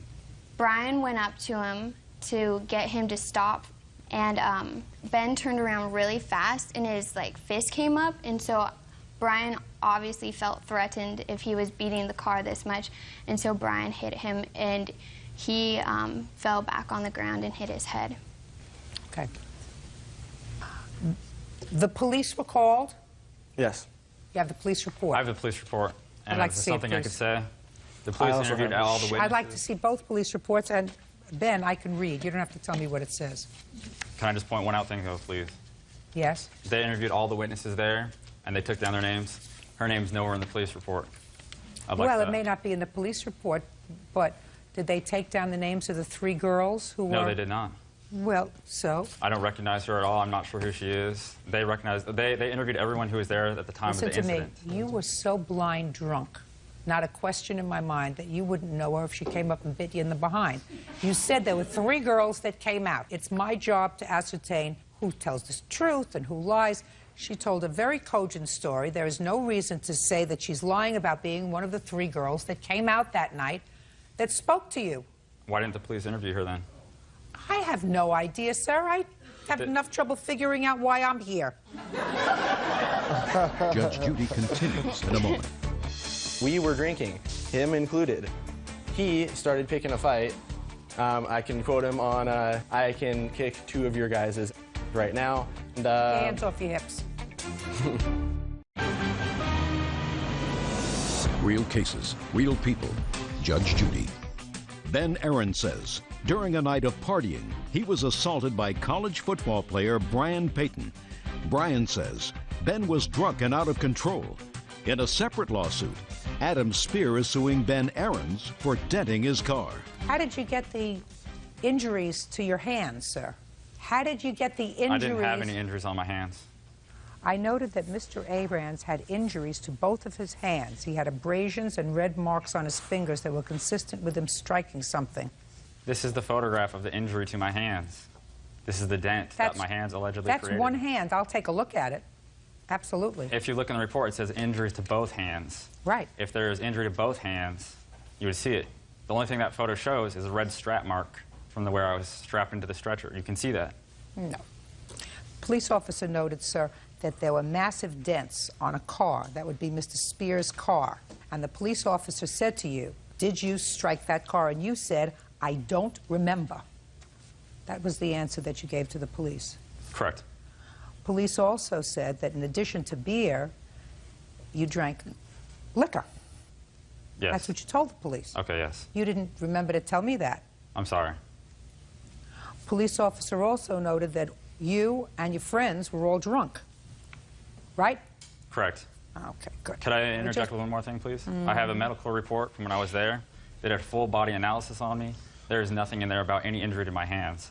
The only thing I could have imagined that he would have seen is I have a medical injury. Let me explain something to you, sir. You hit his car. You were drunk, and you fisted his car. You may not remember it, but that's what you did. That's what happens when you drink too much. Ben? Allegedly, yes. That's what happens when you drink too much, sir. You act goofy and stupid. You try to pick up girls that don't want to have anything to do with you. You hang around where you shouldn't be hanging around outside. And you act goofy and stupid, and you get yourself into trouble when you drink too much. Isn't that right? Not entirely, no. Well, you were acting goofy and stupid, too, according to the police report. All of his friends were drunk. Oh, does it specify my name in there? Were you at the party? Yes, I was. And you weren't drunk? They didn't take individual I statements. didn't ask you that question, sir. I said... I was drinking, but I was not drunk, Your Honor. I'm here for a reason. I'm not his friend. I met him that night. Good. I'm here because I can remember things. Everybody else there was too wasted. Why? She wasn't wasted. Huh? I'm talking This at the party that we were listen. there. This young lady isn't wasted, sir. And you know what? She also wasn't there at the moment of the assault. Step up. Step up. Go ahead. Kind of twisted that around a little bit. I'm not denying that he hit any car. Good. I didn't... So let's start Okay, there. let's start there. He hit the car. I did not see him hit the car, no. Okay. So you weren't there the entire No. time? No, I was outside most of the time. I was inside for maybe 3 minutes the whole time. He was there when I actually got hit. And I was there and witnessed the assault. Let's hear it.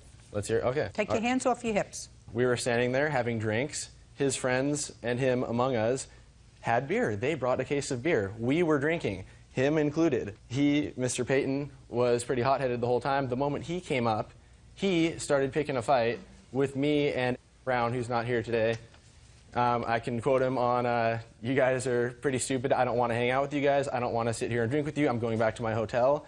I can kick 2 of your guys' right now.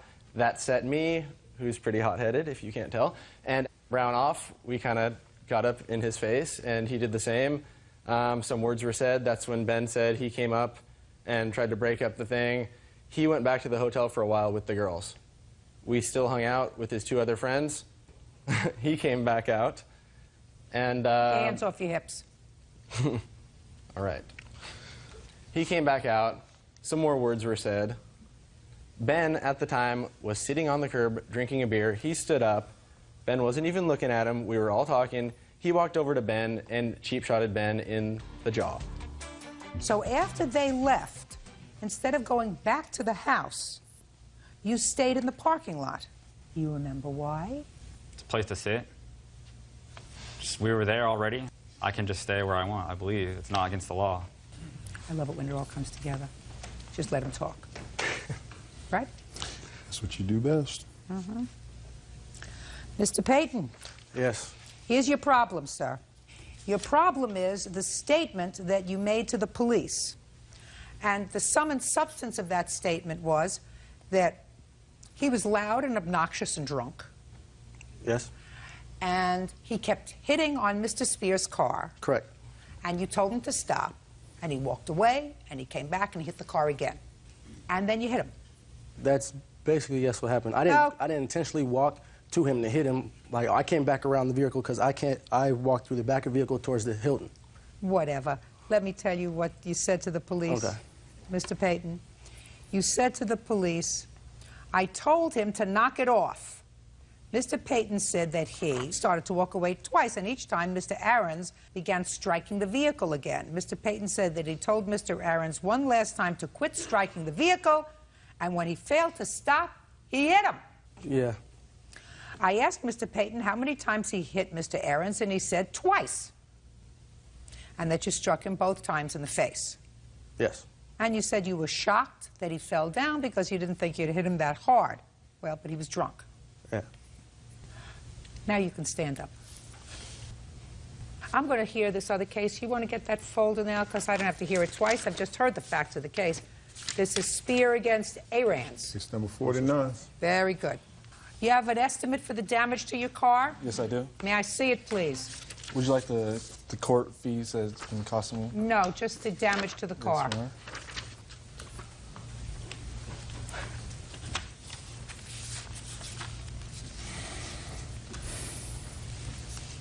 Who's Mr. Norris? Is he a friend of yours? Yes. Okay. Let me tell you what Mr. Norris told the police. It says in the police report, this is the interview. Mr. Norris stated that after Mr. Payton told Mr. Aarons 3 different times to stop hitting the car, he walked up and struck him in the face. Yeah, I'm not denying that I hit him. You can't do that. Brian, you can't do that. Now, do you have any unreimbursed medical bills, sir? Yes, sir. Oh, ma'am. Hand them up.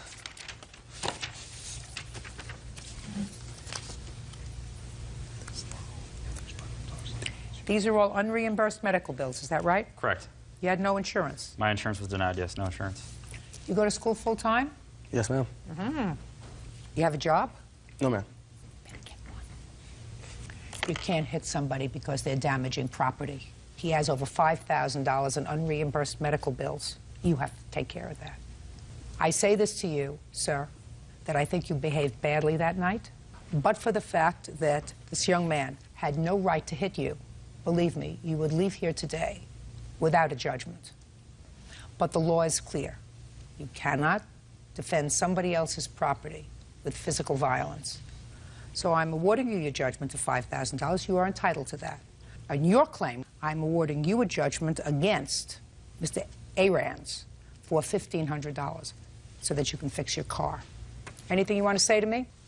I have right here a list of all the instances where people were hit by OSU football players in the past several months here, and I believe that this shows that there is a lot of animosity from athletes who are out of line and out of control. This happened at 3 a.m. past curfew. Listen to me, sir. I have no particular axe to grind. I don't even like athletes. What I don't like are young people who get so drunk that they can't remember what's happened. According to the police, according to the doctor, you reeked of alcohol, you had no memory of the assault because you were drunk. Because if you had had any kind of negative vibes with them during the course of the evening, and if you were sober, I can't believe you would be stupid enough to sit in the parking lot of the hotel where they were staying, not you. That's what you keep wanting to answer me, sir, And I'm telling you, that's what happens when you're drunk and stupid. Bad things happen. That doesn't mean he had the right to assault you. It just means that your actions, your purposeful actions in consuming too much alcohol was the proximate cause of all of these events that spiraled out of control that night. And if that's the way you can consume your alcohol, I suggest to you that you don't drink anymore. This case is over. Thank you. Parties are excused. You may step out. Donna Hoffman is suing her daughter's boyfriend, 19-year-old warehouse worker Daniel Coons, for damage to her car and for stealing money from 2 bank accounts.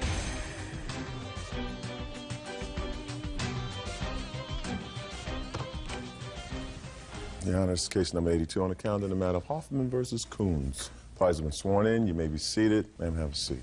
Miss Hoffman, is this your daughter? Yes, ma'am. Is she still seeing Mr. Coons? Yes, Your Honor. So I assume she's not happy being here today. You're correct. It is your claim, Miss Hoffman, that Mr. Coon forged some checks of yours. Correct. And also took money out of your daughter's account. Correct. In addition to that, he had an accident while driving your car. Mr. Coon says, well, he acknowledges that he did forge some checks of yours, but he says that he paid you back that money in restitution by working for you. And he didn't steal as much as you claim he stole, and aside from that, he says your daughter knew all about it. And as far as taking money out of her account, she was aware of that.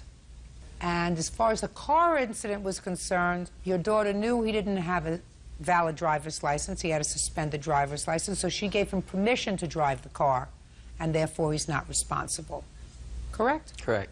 Tell me about the car incident, sir. I went down to the store. I was driving through the parking lot, and a lady backed out, and she actually bumped into me, and I got out and made sure everything was okay. She said it doesn't look like any damage is done here, and I was all, here's my number. We exchanged numbers, and I said if there's any further problems, call me. And that was it. Why should she call you if she backed into you? I just told her to call me because if it was, we wanted to exchange insurance information later on. I don't understand why she should call you. She backed into you. Yeah, exactly. That's what I said. I told her, I was like, you know, you backed out. I honked the horn. Basically, everything's all right. There was no damage done.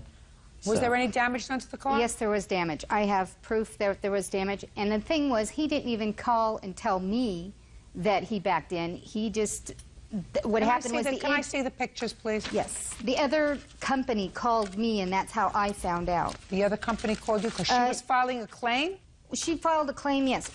She filed a claim? How could she file a claim? She, according to him, backed into him. She said that he backed into her. So I wasn't Where was there. the damage to your car? Underneath the bumper. Mr. Coons, when did you notify Miss Hoffman that there had been this little accident? I didn't notify her. Okay.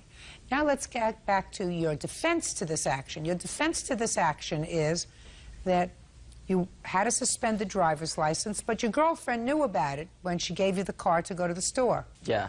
I was just going to run to the store, get some things at the store, and come right back. Your house is like half a mile from the store. Why was your driver's license suspended? For traffic tickets that I failed to appear on. What kind of tickets? Like 2 speeding tickets. And? And a red light violation. So you're not a good driver? I'm a good driver. No, you're not. They don't take away the license of good drivers. Yeah. How many accidents? Shh. Driving a car on a suspended license is... Illegal. That's not something that Christina can wave a wand and do away with. That's only something that you have control over, Mr. Coons. I didn't think it was a big deal, though, just to run down to the store. It is a big deal, you idiot. When they say you can't drive, they don't say you can't drive except to go down to the store. True. Now, just for my own curiosity, sir, what is it that you had to get that was so important at the store? Insulin? No. What? Just some stuff for dinner. Your Honor. Just don't say. Does it look like you're losing? Oh, does it look like you're losing so far? What? I was going to... Can I tell you something? Christina. Yes. He's still your boyfriend? Yes. He's an idiot. Maybe you're an idiot. I don't know if you're an idiot or not, but he's an idiot. And if you're going to hitch your wagon to his star, You're going to have a miserable life. No, Your Honor. What? Listen to me, Christina. Your mother's been around for a while? Yes. Right? You've been married? Yes, ma'am. Divorced? Yes. How many times? Once. Once. Been there, done that, couple of times. Been in the family court? Years. I got a nose. You hitch your wagon to this star, you're gonna have a miserable life. Just think about it. 10 years from now, you're gonna say, you know, I appeared before Judge Judy in this silly little case that was on television, and she, put your hand down. And she told me if I hitched my wagon to his star, I was gonna have a miserable life. She was right. Just listen to me. I don't know about you. You may be a loser too. Then maybe you belong together. Maybe two halves make a whole. I don't know. But if you certainly don't look it. How much is it going to cost to fix the bumper? $971. Good, $971. Now, Mr. Coons, explain to me why you took checks from Miss Hoffman and forged her name and cashed them. I started hanging out with the wrong crowd, doing some stupid stuff, and I needed a bunch of cash. Hanging around with a bad crowd doesn't mean you need cash. If you're hanging around with a bad crowd and you buy drugs and owe somebody for money for the drugs, and you need cash for that, otherwise somebody's going to break your knees, that's a reason. So you want to explain to me what you needed this money for? Basically, I got into drugs, and I needed cash to support it, and then after that... Were you supporting Christina's drug habit too? No, I'd never get into that. Did Christina know you were doing drugs? Nope. So she's not very intuitive, right? Nope. You managed to conceal that from her, Yep. right? How did I know that, Mr. Coons? It's not anywhere in these papers, sir. Did you think that maybe I have a crystal ball? Yep. Experience. That's what I'm trying to tell Christina. How much money did he steal from you? $1,320 out of my account. I don't care what he took out of Christina's account. If Miss Stupid wants to stay with him, she'll deal with that. Judge Judy continues in a moment. What kind of drugs? Oxycontin? Why in the world would an attractive girl like you want to hook up with him? Because I love him. And later today... How much child support do you pay for your other child? None. Why not? I do for my other son, as well as I do for Michael while he's staying with his father here. Don't talk to me with attitude. There's only one attitude here, and that's mine. Real cases, real people. Judge Judy. Donna Hoffman says her daughter's boyfriend, Daniel Coons, stole money from her and her daughter's bank accounts. Donna says Daniel took the money to support his OxyContin habit. When did you find out that he took money out of your account? Maybe a couple weeks or a month later. Come. Stand up next to your mother, Christina. Here we go. How much did he take out of your account? I think it was $650. And you didn't find out that he took the money out of your account until after he took it out? No, it bounced in my account. So you didn't know he had done it? No. When you confronted him about it, what did he say, Christina? He told me about it. Well, what did he tell you? That he bounced checks in my account. No, what did he tell you? Come on. You just say to him, where'd you get the money from? Where did you get the checks from? What did you use the money for? Those were the intelligent questions, Christina. And what did he tell you? He told me what he used it for and why he needed what? it. Drugs. What kind of drugs? Oxycontin. And after you found out that the checks bounced, did he take any other money out of your account? No, Your Honor. Is that right, sir? Yep. I just changed my mind. Because, Mr. Coons, in your answer you say that Christina here knew all about it, that she was aware of it. She says she wasn't. You know that? She put the checks in her account, so that would... she knew about the checks going in her account, but not them bouncing. Not that there were no funds. Yeah, exactly. But you knew. Yep, I knew. But you didn't tell her. Yep. Well, then you misled me, sir. You misled me in your answer. Your answer suggested that she was a co-conspirator. All right. So let's understand, Christina, who he is. He stole from your mother. Mm-hmm. He stole from you. He's a 19-year-old drug addict. He says you don't use drugs. Is that true? Yes, it is. Why in the world would an attractive girl like you want to hook up with him? Because I love him. The uniform groans out here, Christina. The uniform groans out here, Christina. Your Honor, he's cleaned up also. What are you doing now, Mr. Coons? My uncle owns a trucking company. I'm trying to get my Class A license to drive for him. That doesn't tell me what you're doing now. Moving. He owns a moving company. That doesn't tell me what you're doing now. I'm cleaning my act up. Making money. So you want to be a mover? Yeah, a driver. What are you doing, Christina? I work at Express and I'm a cosmetologist. Is that what you want to do? Hair? Yes, I do. You living home? Yes, I do. Remember to take those pills every morning. Every morning. Maybe you'll wake up in time. Mr. Coons, did you go into a residential drug treatment program? Yep. For how long? 10 days. That's a crash course, sir. That's a crash course. Did the program recommend that you go into residential treatment for a period of 18 months or whatever and stick with it? Yeah, that's what they recommended, but... And you decided that you didn't need that. Is that right? That's right. And you decided that you didn't need that despite the fact that you had stolen from Miss Hoffman, you stole from your girlfriend, you have half a dozen unresolved driving infractions, you had an accident with her car. All of those things don't suggest to you that maybe the professionals that told you a 10-day crash course doesn't make it. When you are so addicted to drugs, maybe instead of fooling around, you should go into a residential drug treatment program. But you knew better than the professionals, is that right? Yeah. Good girl, Christina.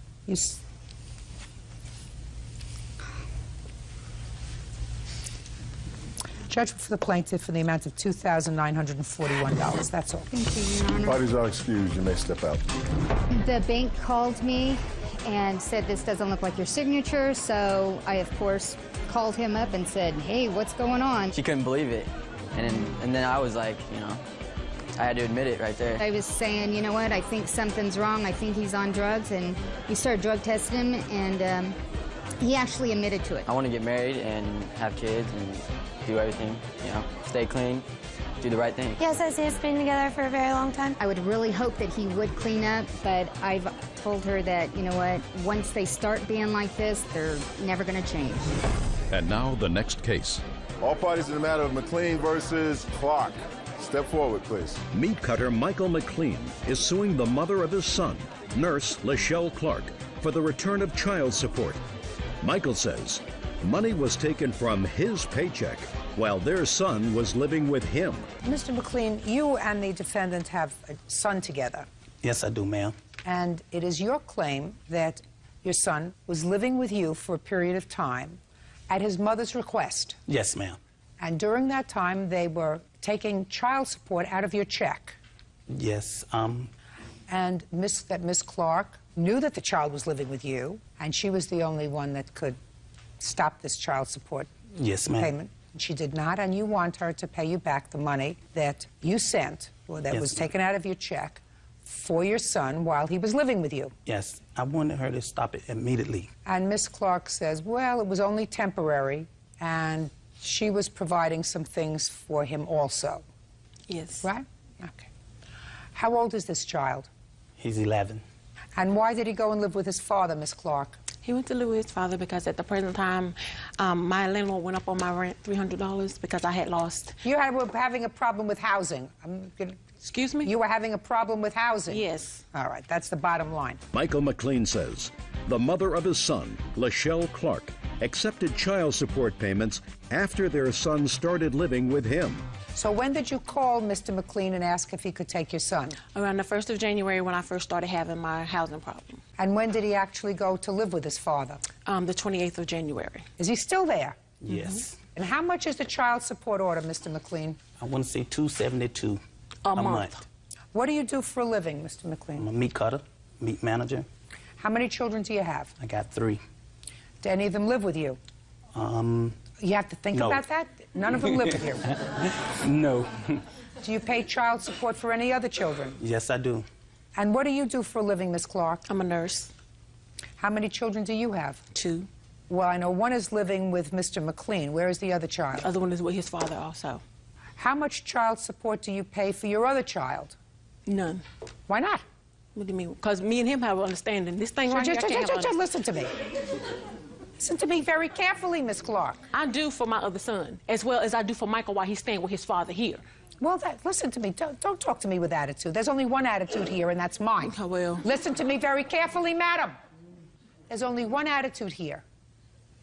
And Officer Byrd will tell you that that attitude is mine. So let me give you a primer course in parenting. When 2 people have a child, it is the responsibility of both parents to support them. So that if while your son is living with his father and you buy him things, clothes... And anything else he needs. Just a second. Clothes, doctor's visits, extra school activities, sneakers, right? That's what you're supposed to do. Okay. You're also supposed to be responsible for your child's portion of his rent, gas, electric, food, telephone. That's what his father is taking care of.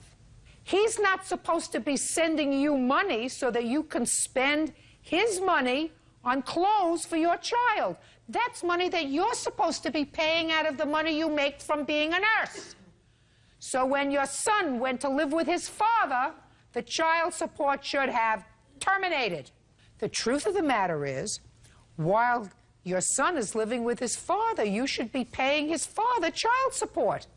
And if you're not paying child support to the father of your other child, when your other child's living there, you're doing the wrong thing too. So let's figure this out. There are 4.3 weeks in a month times 4. Oh, got to turn it on first. 4.3 times 4. No, that's wrong. Can I have it? Yeah, you figure His it out. child support was stopped in April. What? His support was stopped in April. We went to court about this matter. It was stopped in April. 8th, 408. April 8th, so we just need 2 months. So it's 272 times 2. $544. That's right. Where do you get $1,136 from? I must have underestimated the cost of it, but I also wanted to where I had to go file for court. I'm sure she had to go. I'm sure she had to go. No, you don't. Don't speak to each other. You want to speak to each other? You do that outside. Here, you only speak to me. Okay. So let's say you had him for an additional 3 weeks. It's approximately $150. That would be $694 that you paid for support while he was living with you. Yes. Is she paying child support now? Did she pay you any child support in April or May? No, she haven't. Got away with murder. What you should have done is when you went in to have the child support stopped, you should have sued her for child support. Put your hand down. As long as the child is living with you, you have the right to sue for child support against the non-custodial parent. Tap your fingers. You may not like the message, but don't kill the messenger. That's the law. Just like when your child is living with you, you sue the non-custodial parent. Just because he's the father doesn't mean you get a free ride. Judgment for the plaintiff in the amount of $694. That's all. Pardon your excuse. You may step out. Sales rep Veronica Lopez is suing her former roommate's mother, dispatcher Christy Malden, for stealing her dog and the dog's puppies. Christy says Veronica is a neglectful pet owner. Yes, case number 80 on the calendar in the matter of Lopez versus Malden. Parties have been sworn in. You may be seated. Have a seat. Miss Lopez, it is your claim that the defendant, who is the mother of a former roommate of yours, Yes. stole your dog and her puppies, and you want to be compensated to the tune of $1,900. Yes. The defendant says that you neglected this dog, that she spent over $1,000 in vet bills putting the dog in a reasonable condition, and that she ultimately sold the puppies. We'll find out what you did with the dog. I understand that this was not the first time your dog had puppies, according to your complaint. Is that right? That's correct. What kind of a dog was it? It was a Chihu, half Chihuahua, half Poodle. Where did you get the dog from? It was a Christmas gift to my daughter from her father for Christmas of 2002. How many litters have you had with this dog? This is the second one. Who did you breed her with? It was actually a situation where there was a dog, a poodle, that lived around my area. And I had a doggy door, and the dog was able to squeeze through my gate. And while I was at work, she got pregnant while I was at work. So what you're telling me is you don't know really who the father was? No, I do. I know the dog. I know the dog. So it was an accident? Yes. Why didn't you have the dog spayed? Because I figured that I had it fixed. I had intentions of doing it, but it happened too quickly. Well, that doesn't happen too quickly, madam. You got the dog as a puppy in December of 2002. Well, Within 6 months, you had the dog spayed. And if you didn't have the dog spayed, then you know that you run the risk of the dog having puppies. Well, I had intentions of maybe breeding her, but I wasn't expecting it to happen the way it did. In August of 2004, she had her first litter? Yes, that's correct. And is that the first time that Miss Malden helped you? Yes, that is correct. And tell me about that. Well, I was at work, and I had another roommate at the time. And when she let me know that our dog, Zoe, was going to have puppies, and that she didn't know what to do, so she contacted Christy to help her out. Well, you told me she called you at work. She called me, right, to tell me, and I... She called you at work, and what did you do, Miss Lopez? I was going to come home, and she's like, and then I was going to come home. She said that she knows Heather. Heather's mom is good with dogs, so she's going to call Heather's mother and see if she would help her out. So she... Why didn't you go home? Because I was working, and I couldn't... I was... because I had... My roommate told me that she was able to handle it, so I didn't go home. How many puppies were delivered in August 2004? There were 4. All born alive? Yes, all of them. All of them survive? Yes. Did you sell all 4? I sold 2. What happened to the other 2? The other 2, it was a sad story. Well, let me hear. I'm interested in sad stories. 4 were born alive. You sold 2. What happened to the other 2? Okay, well, my... Let's get the story, please. Are the other 2 alive or dead? No, they died. When did they die? They died about 2 months after they were, or a month and a half after they were born. Were they in your custody when they died? They were. Had they been taken to a vet up until that time? The answer is yes or no. No. Okay. So now you have puppies that are 6 weeks old that you didn't know how to deliver, and 2 of them died after they reached a month and a half old. So that was clearly your fault. No. It wasn't... What did they die from? Well, okay, again, I had to go to work, and it was hot. It was in the summer. So my air conditioner broke, and my dog, it was... How to explain this? Okay. It was really hot. My dog was... Okay. I ended up putting... Okay, I had a doghouse outside on my patio, and I put my dog and the puppies outside at night because my air conditioner broke at night, and it was extremely hot. It was so extremely hot. Well, it was cooler night, so I put them outside, and again, my roommate and I agreed, that I would, that they would go outside. I'd go to work in the morning. She would go and pick, and take them and bring them back in the house. Well, I went to work, and she ended up sleeping in, and I guess two of the puppies crawled out of their doghouse, and they died. So again, it was somebody else's fault? No, it was not somebody else's fault. It was my fault. Good. Okay, now you should have understood, Miss Lopez, that breeding dogs was not for you. I wasn't breeding them. It was an accident. It wasn't something... An accident happens once. Okay. Then you take the dog to have the dog spayed. Right. You did not. No, I did not. So the dog got pregnant again. Do you want to tell me how that happened? It was by the same dog. And it was the same way. Same dog, same way. And you did the same thing. You called the defendant. I called her this time, yes. I said you called the defendant. Yes. I read your complaint, and you called her and said what? And I told her, my roommate trusted that you helped deliver Zoe's first litter, and I was like, I need to go to work again. And I asked her if I could bring Zoe over so that she could assist in making sure that she was okay, because I realized that her water broke, and so she, I asked her and she agreed. So I went over there and I dropped Zoe off, and I told her that I would come back and, check up on the puppies. Well, when did you come back? I went to work, and then I came back the following day. When did she have the puppies? She had them that day. What was the date? It was January. It was about January 30th. Is that the date? Or so. No, ma'am. What's the date? She brought them to my house on the 20th. She delivered the puppies the 21st in the evening. She delivered the puppies on the 21st? Right. Yes, ma'am. When did she come back? Sunday. Which is what date? Well, that would be the 23rd. 3 days after she brought the dog to your house? Yes. Okay. Now, Miss Lopez, between August of 2004, when your dog had the first litter, right, and January of 2005, how many vet visits did your dog have? She had 2 vet visits. You have the forms? I don't have those. What were the visits for? It was just a checkup. That's it. Getting her shots, and that was it. What's the name of the vet? The vet, I don't have that information. How many dogs do you have? I only have 1 dog. Well, if you only have 1 dog, then it's not a problem with remembering the name of the vet. You remembered what happened in August of 2004 pretty much verbatim. Right. So just the name of the doctor. I don't have that information. I'm sorry. Judge Judy continues in a moment.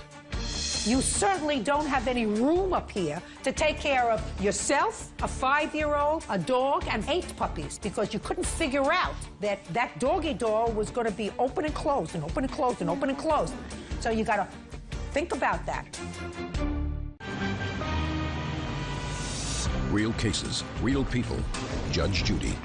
Veronica Lopez says her former roommate's mother, Christy Malden, stole her dog Zoe and Zoe's litter of puppies. Christy says Veronica has no right to be a pet owner. Okay, Ms. Malden, the plaintiff brought the dog to your house on the 20th of January. Yes. You delivered how many puppies? 4. Were you aware of the fact that the plaintiff was responsible for the death of 2 of the puppies that you had delivered the previous summer? Yes, ma'am. I was very upset when I found that out. After you delivered the 4 puppies, and they were all born alive? Yes, ma'am. Did they all survive? Yes. What happened with Zoe? When Veronica called me on the 20th, she asked me if I could watch the dog. And I said, yes, I'm homesick today, so that'd be fine. I'll watch her for you. And she brought her over, and she said, I think her water broke. And so I watched her, and the dog, her water didn't break, but she kept throwing up. So that happened throughout the whole day on Thursday. Friday, she was pretty much the same, but she delivered the puppies, started around 5:30 on the 21st in the evening. And she had a hard time with those, so I had to assist her in those, pulling the puppies out because she's so small and so weak. Somebody have a picture of this dog? Yes. I'd like to see. Here's one of the babies, too.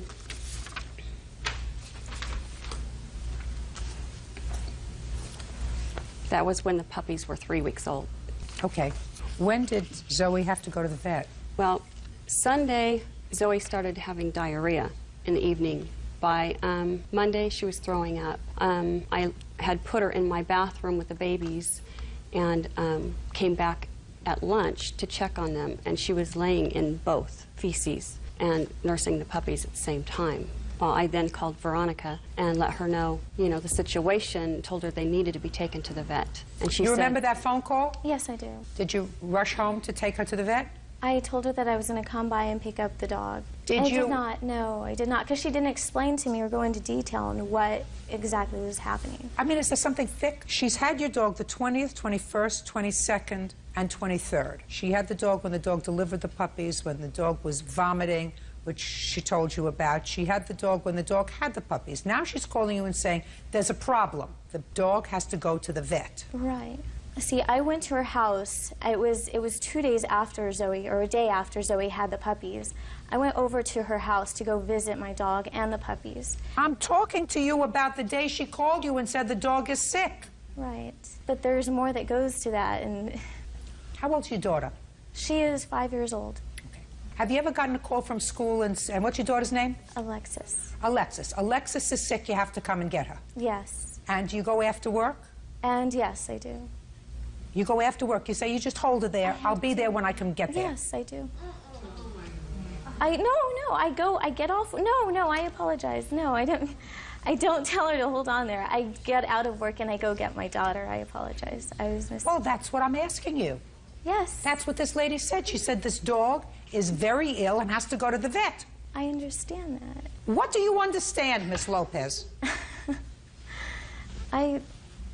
What you have to understand at your age is you got enough on your plate without a dog. Yeah. You got enough on your plate taking care of yourself. Now you got enough on your plate taking care of yourself and a 5-year-old. You certainly don't have any room up here to take care of yourself, a 5-year-old, a dog, and 8 puppies, because you had 4, 2 you lost, and 2 more you had, because you couldn't figure out that that doggy door was going to be open and closed and open and closed and open and closed. So you got to think about that. You didn't use your brains to think about spaying the dog when you were supposed to. The dog got pregnant, had puppies. Because of your neglect, 2 died. So it would seem to me somebody in their right mind would say, listen, I'd better have this dog spayed now or move to a house that didn't have a doggy door. Not you.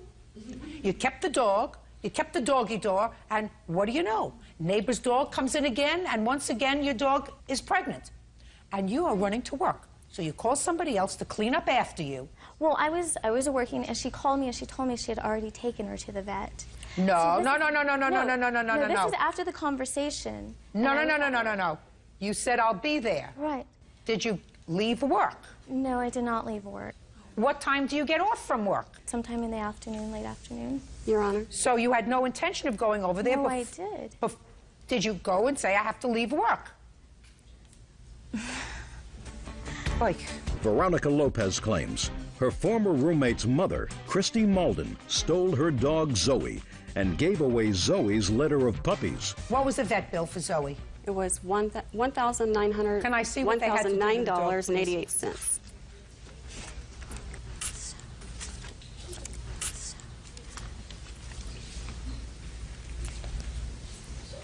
Those are the doctor's notes. They had to give your dog an IV catheter replacement, fluid therapy, fluid additives, plasma transfusion. She had to have a dog was hospitalized, spayed. The dog was severely malnutritioned. A dog that is malnutritioned doesn't have 4 healthy puppies. My dog was well loved. 2 men may concern. Zoe is a 2-year-old female terrier. She had given birth 2 days prior. She had been vomiting throughout the day and was in a moribund state. She had a fever, a life-threatening low blood calcium, and had lost 1/2 of her red blood cells. Saving her life required 4 days of hospitalization, a blood transfusion, a plasma transfusion, and abdominal surgery to remove her uterus that was continuing to bleed postpartum. And I'm not denying any of that information. I know that my dog needed help. But the thing is, okay, the first day I went to Miss Malden's house to go look at my dog and the puppies, I saw that they were in good care. I did. I saw that they were in great care. And I mentioned to Heather, you know, for your mom doing, you know, this good deed and whatever, I want to offer her one of the puppies. The first thing that she mentioned was that my mom doesn't want one of the puppies, she wants Zoe. Well, because Zoe was the neglected one. Miss Lopez, listen to me very carefully, madam. Yes. Did you pay her the $1,000 that you spent at the vet? No, because I didn't have $1,000, and that was... Well, you didn't have $1,000. Where did she get $1,000 from? She didn't, and that's not... I told her, like, okay, after she mentioned that, the next day, the following day, after I had the conversation with Miss Malden at work, she told me she was going to take her to the vet, and I told her that I was going to go ahead and take care of it. I was going to take Zoe to the vet myself. A vet whose name you can't remember. Did you give her back the $1,000? She paid the bill. The answer is no. No. Good. Where are the puppies? I sold them after they turned 6 weeks old. Okay. How much did you get for the puppies? I got $300 for 2 of them, $200 for 2 of them, and then I sold Zoe for $300. Who did you sell Zoe to? I don't know who they were. I did screen the homes, though. I don't know if I believe that, Miss Malden. I don't, really, I don't. I read the complaint. I read your answer. Mm-hmm. And I am, quite frankly, sympathetic with your position. Mm-hmm. But legally, you had no right to sell her dog. You understand that? Yes. She has no right to have a dog. This is correct. She doesn't know how to take care of them. Right. She's neglectful. She has a very full plate. And she has no right to act irresponsibly. Right. She caused the death of 2 puppies. She almost caused the death of Zoe because of her neglect, and she was perfectly happy to have somebody else pick up the slack for her. She is not a person who is responsible enough to have a pet. Right. But that doesn't give you the legal right to dispose of her dog. So the only thing that I have to come up with is, what are Miss Lopez's damages? Because for every lawsuit, there has to be damage. Yes, ma'am. I've already decided that legally you had absolutely no right to dispose of her dog. Well, Your Honor. Don't say anything to me. Can I just... Miss Lopez, listen to me very carefully. I've just told you that the defendant had absolutely no right to legally But to she was sell already your dog. trying to convince me to give up my dog. Absolutely. Because you have no right to have a dog. No. Listen, I just told you, there isn't enough up here to take care of yourself. You have yourself and you have a 5-year-old daughter. You have no right adding to your plate a helpless animal that requires somebody else to do a little thinking for it, like spaying it so it doesn't become pregnant twice in 1 year, not taking puppies in out of the sun when it's 90 degrees outside, needs somebody else to think about taking care of them. You don't have that kind of time. I give you credit for working 2 jobs. I give you credit for being a single mom and taking care of a 5-year-old and working to take care of yourself. You have no right to have a dog. You don't have time. You don't have time to make that commitment. And the only thing is, I have to figure out what your damages were. She took over your dog. She had, on a dollar profit, she had $300 that she made, in addition to what she spent on your dogs at the vet. But she also took care of your dog and your puppies for 8 weeks, where you did zippo. No, I'm speaking zippo, nothing. And as far as I'm concerned, her time in taking care of your pets have to be worth something. If your puppies were with you and you had to tube feed them for 2 weeks, you would have had to take off from work to do that. Otherwise, you would have neglected them and turned them over to your roommate, who let 2 of them fry out in the sun, which would have been an unsatisfactory resolution. Judgment for the plaintiff in the amount of $1. That's all. हमारे channel को subscribe करें, like करें, share करें, और हम जो है वो मंकी व्लॉग बनाते हैं, और इसके अलावा जो है हमारे चैनल्स पर आपको बच्चों के लिए कहानियाँ मिल जाएंगी, स्टोरीज मिल जाएंगी, और इसके अलावा जो है हम करते हैं म्यूज़िक और बंगाली ड्रामे, इंडियन ड्रामास और मूवीज़ जो है हमारे चैनल पर देखने को मिल सकती है। आप लोगों को हमारे चैनल को ज़्यादा से ज़्यादा सब्सक्राइब करें, शेयर करें, लाइक करें, कमेंट्स करें। ये आपको जो है ये हर तरह की अपडेट से जो है ना वो आगाह करता रहता है हमारा चैनल, और आप लोगों की सपोर्ट की ज़रूरत है हमें। आप लोग हमें ज़्यादा से ज़्यादा सब्सक्राइब करें, ताकि जो है हमारा दिल करे कि हम आपको लेटेस्ट वीडियोस जो है उससे लुत्फ़अंदोज़ होने का एक मौका फराहम कर सकें। आप लोगों से ये इल्तिजा है, और जो भी हमारे चैनल को देखने वाले लोग हैं, और ख़ास तौर पे बच्चों के लिए हम बड़ी एंटरटेनमेंट जो है ना वो स्टोरीज बनाते हैं। हमारा कंटेंट है तो वो भी आप पसंद करें। हमारा मिक्स चैनल है, हम एक चीज़ पे काम नहीं करते। आजकल मंकी व्लॉग जैसे चल रहा है, आजकल हम मंकी व्लॉग पे काम कर रहे हैं।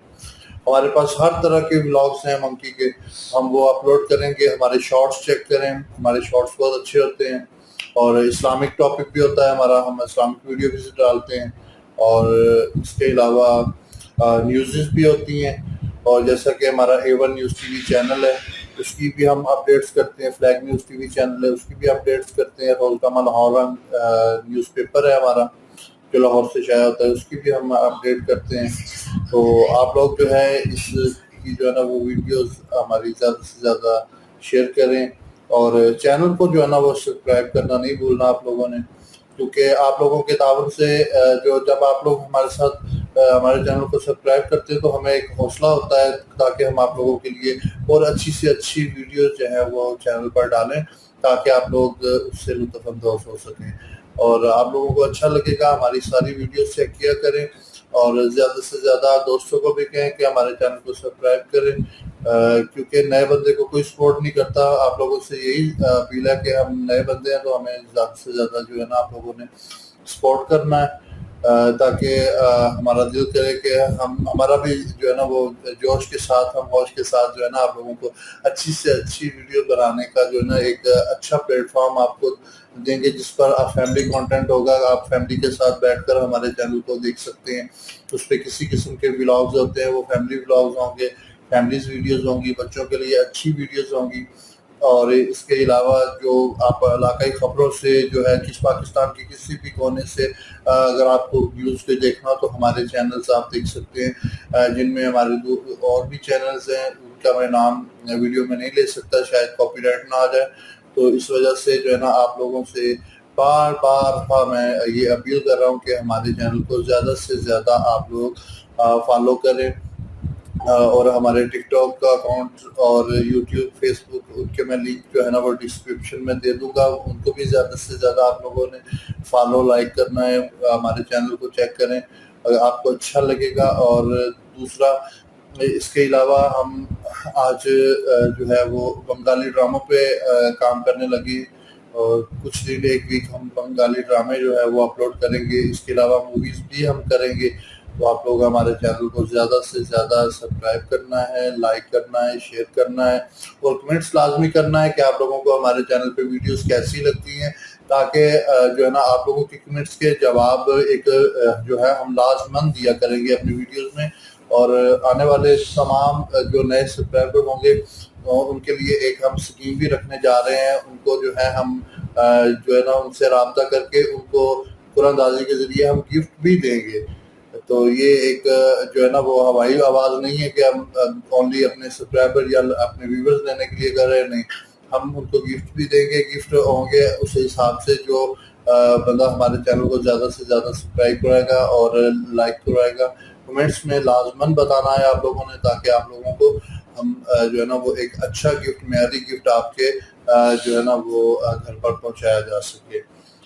اس کے علاوہ آپ لوگوں نے جو ہے ہمارے جو آج کل منکی ولاگس چل رہے ہیں, آج سے ہم منکی ولاگس پہ کام کریں گے. کافی زیادہ ویڈیوز جو ہے وہ ہم وہ ڈالیں گے آج سے. تو اس کو لازماً آپ لوگوں نے زیادہ سے زیادہ جو ہے نا وہ شیئر کرنا ہے, لائک کرنا ہے, اور کمنٹس کر کے لازماً بتانا ہے کہ ہماری ویڈیوز آپ کو کیسی لگتی ہیں. فی امان اللہ, اجازت دیں.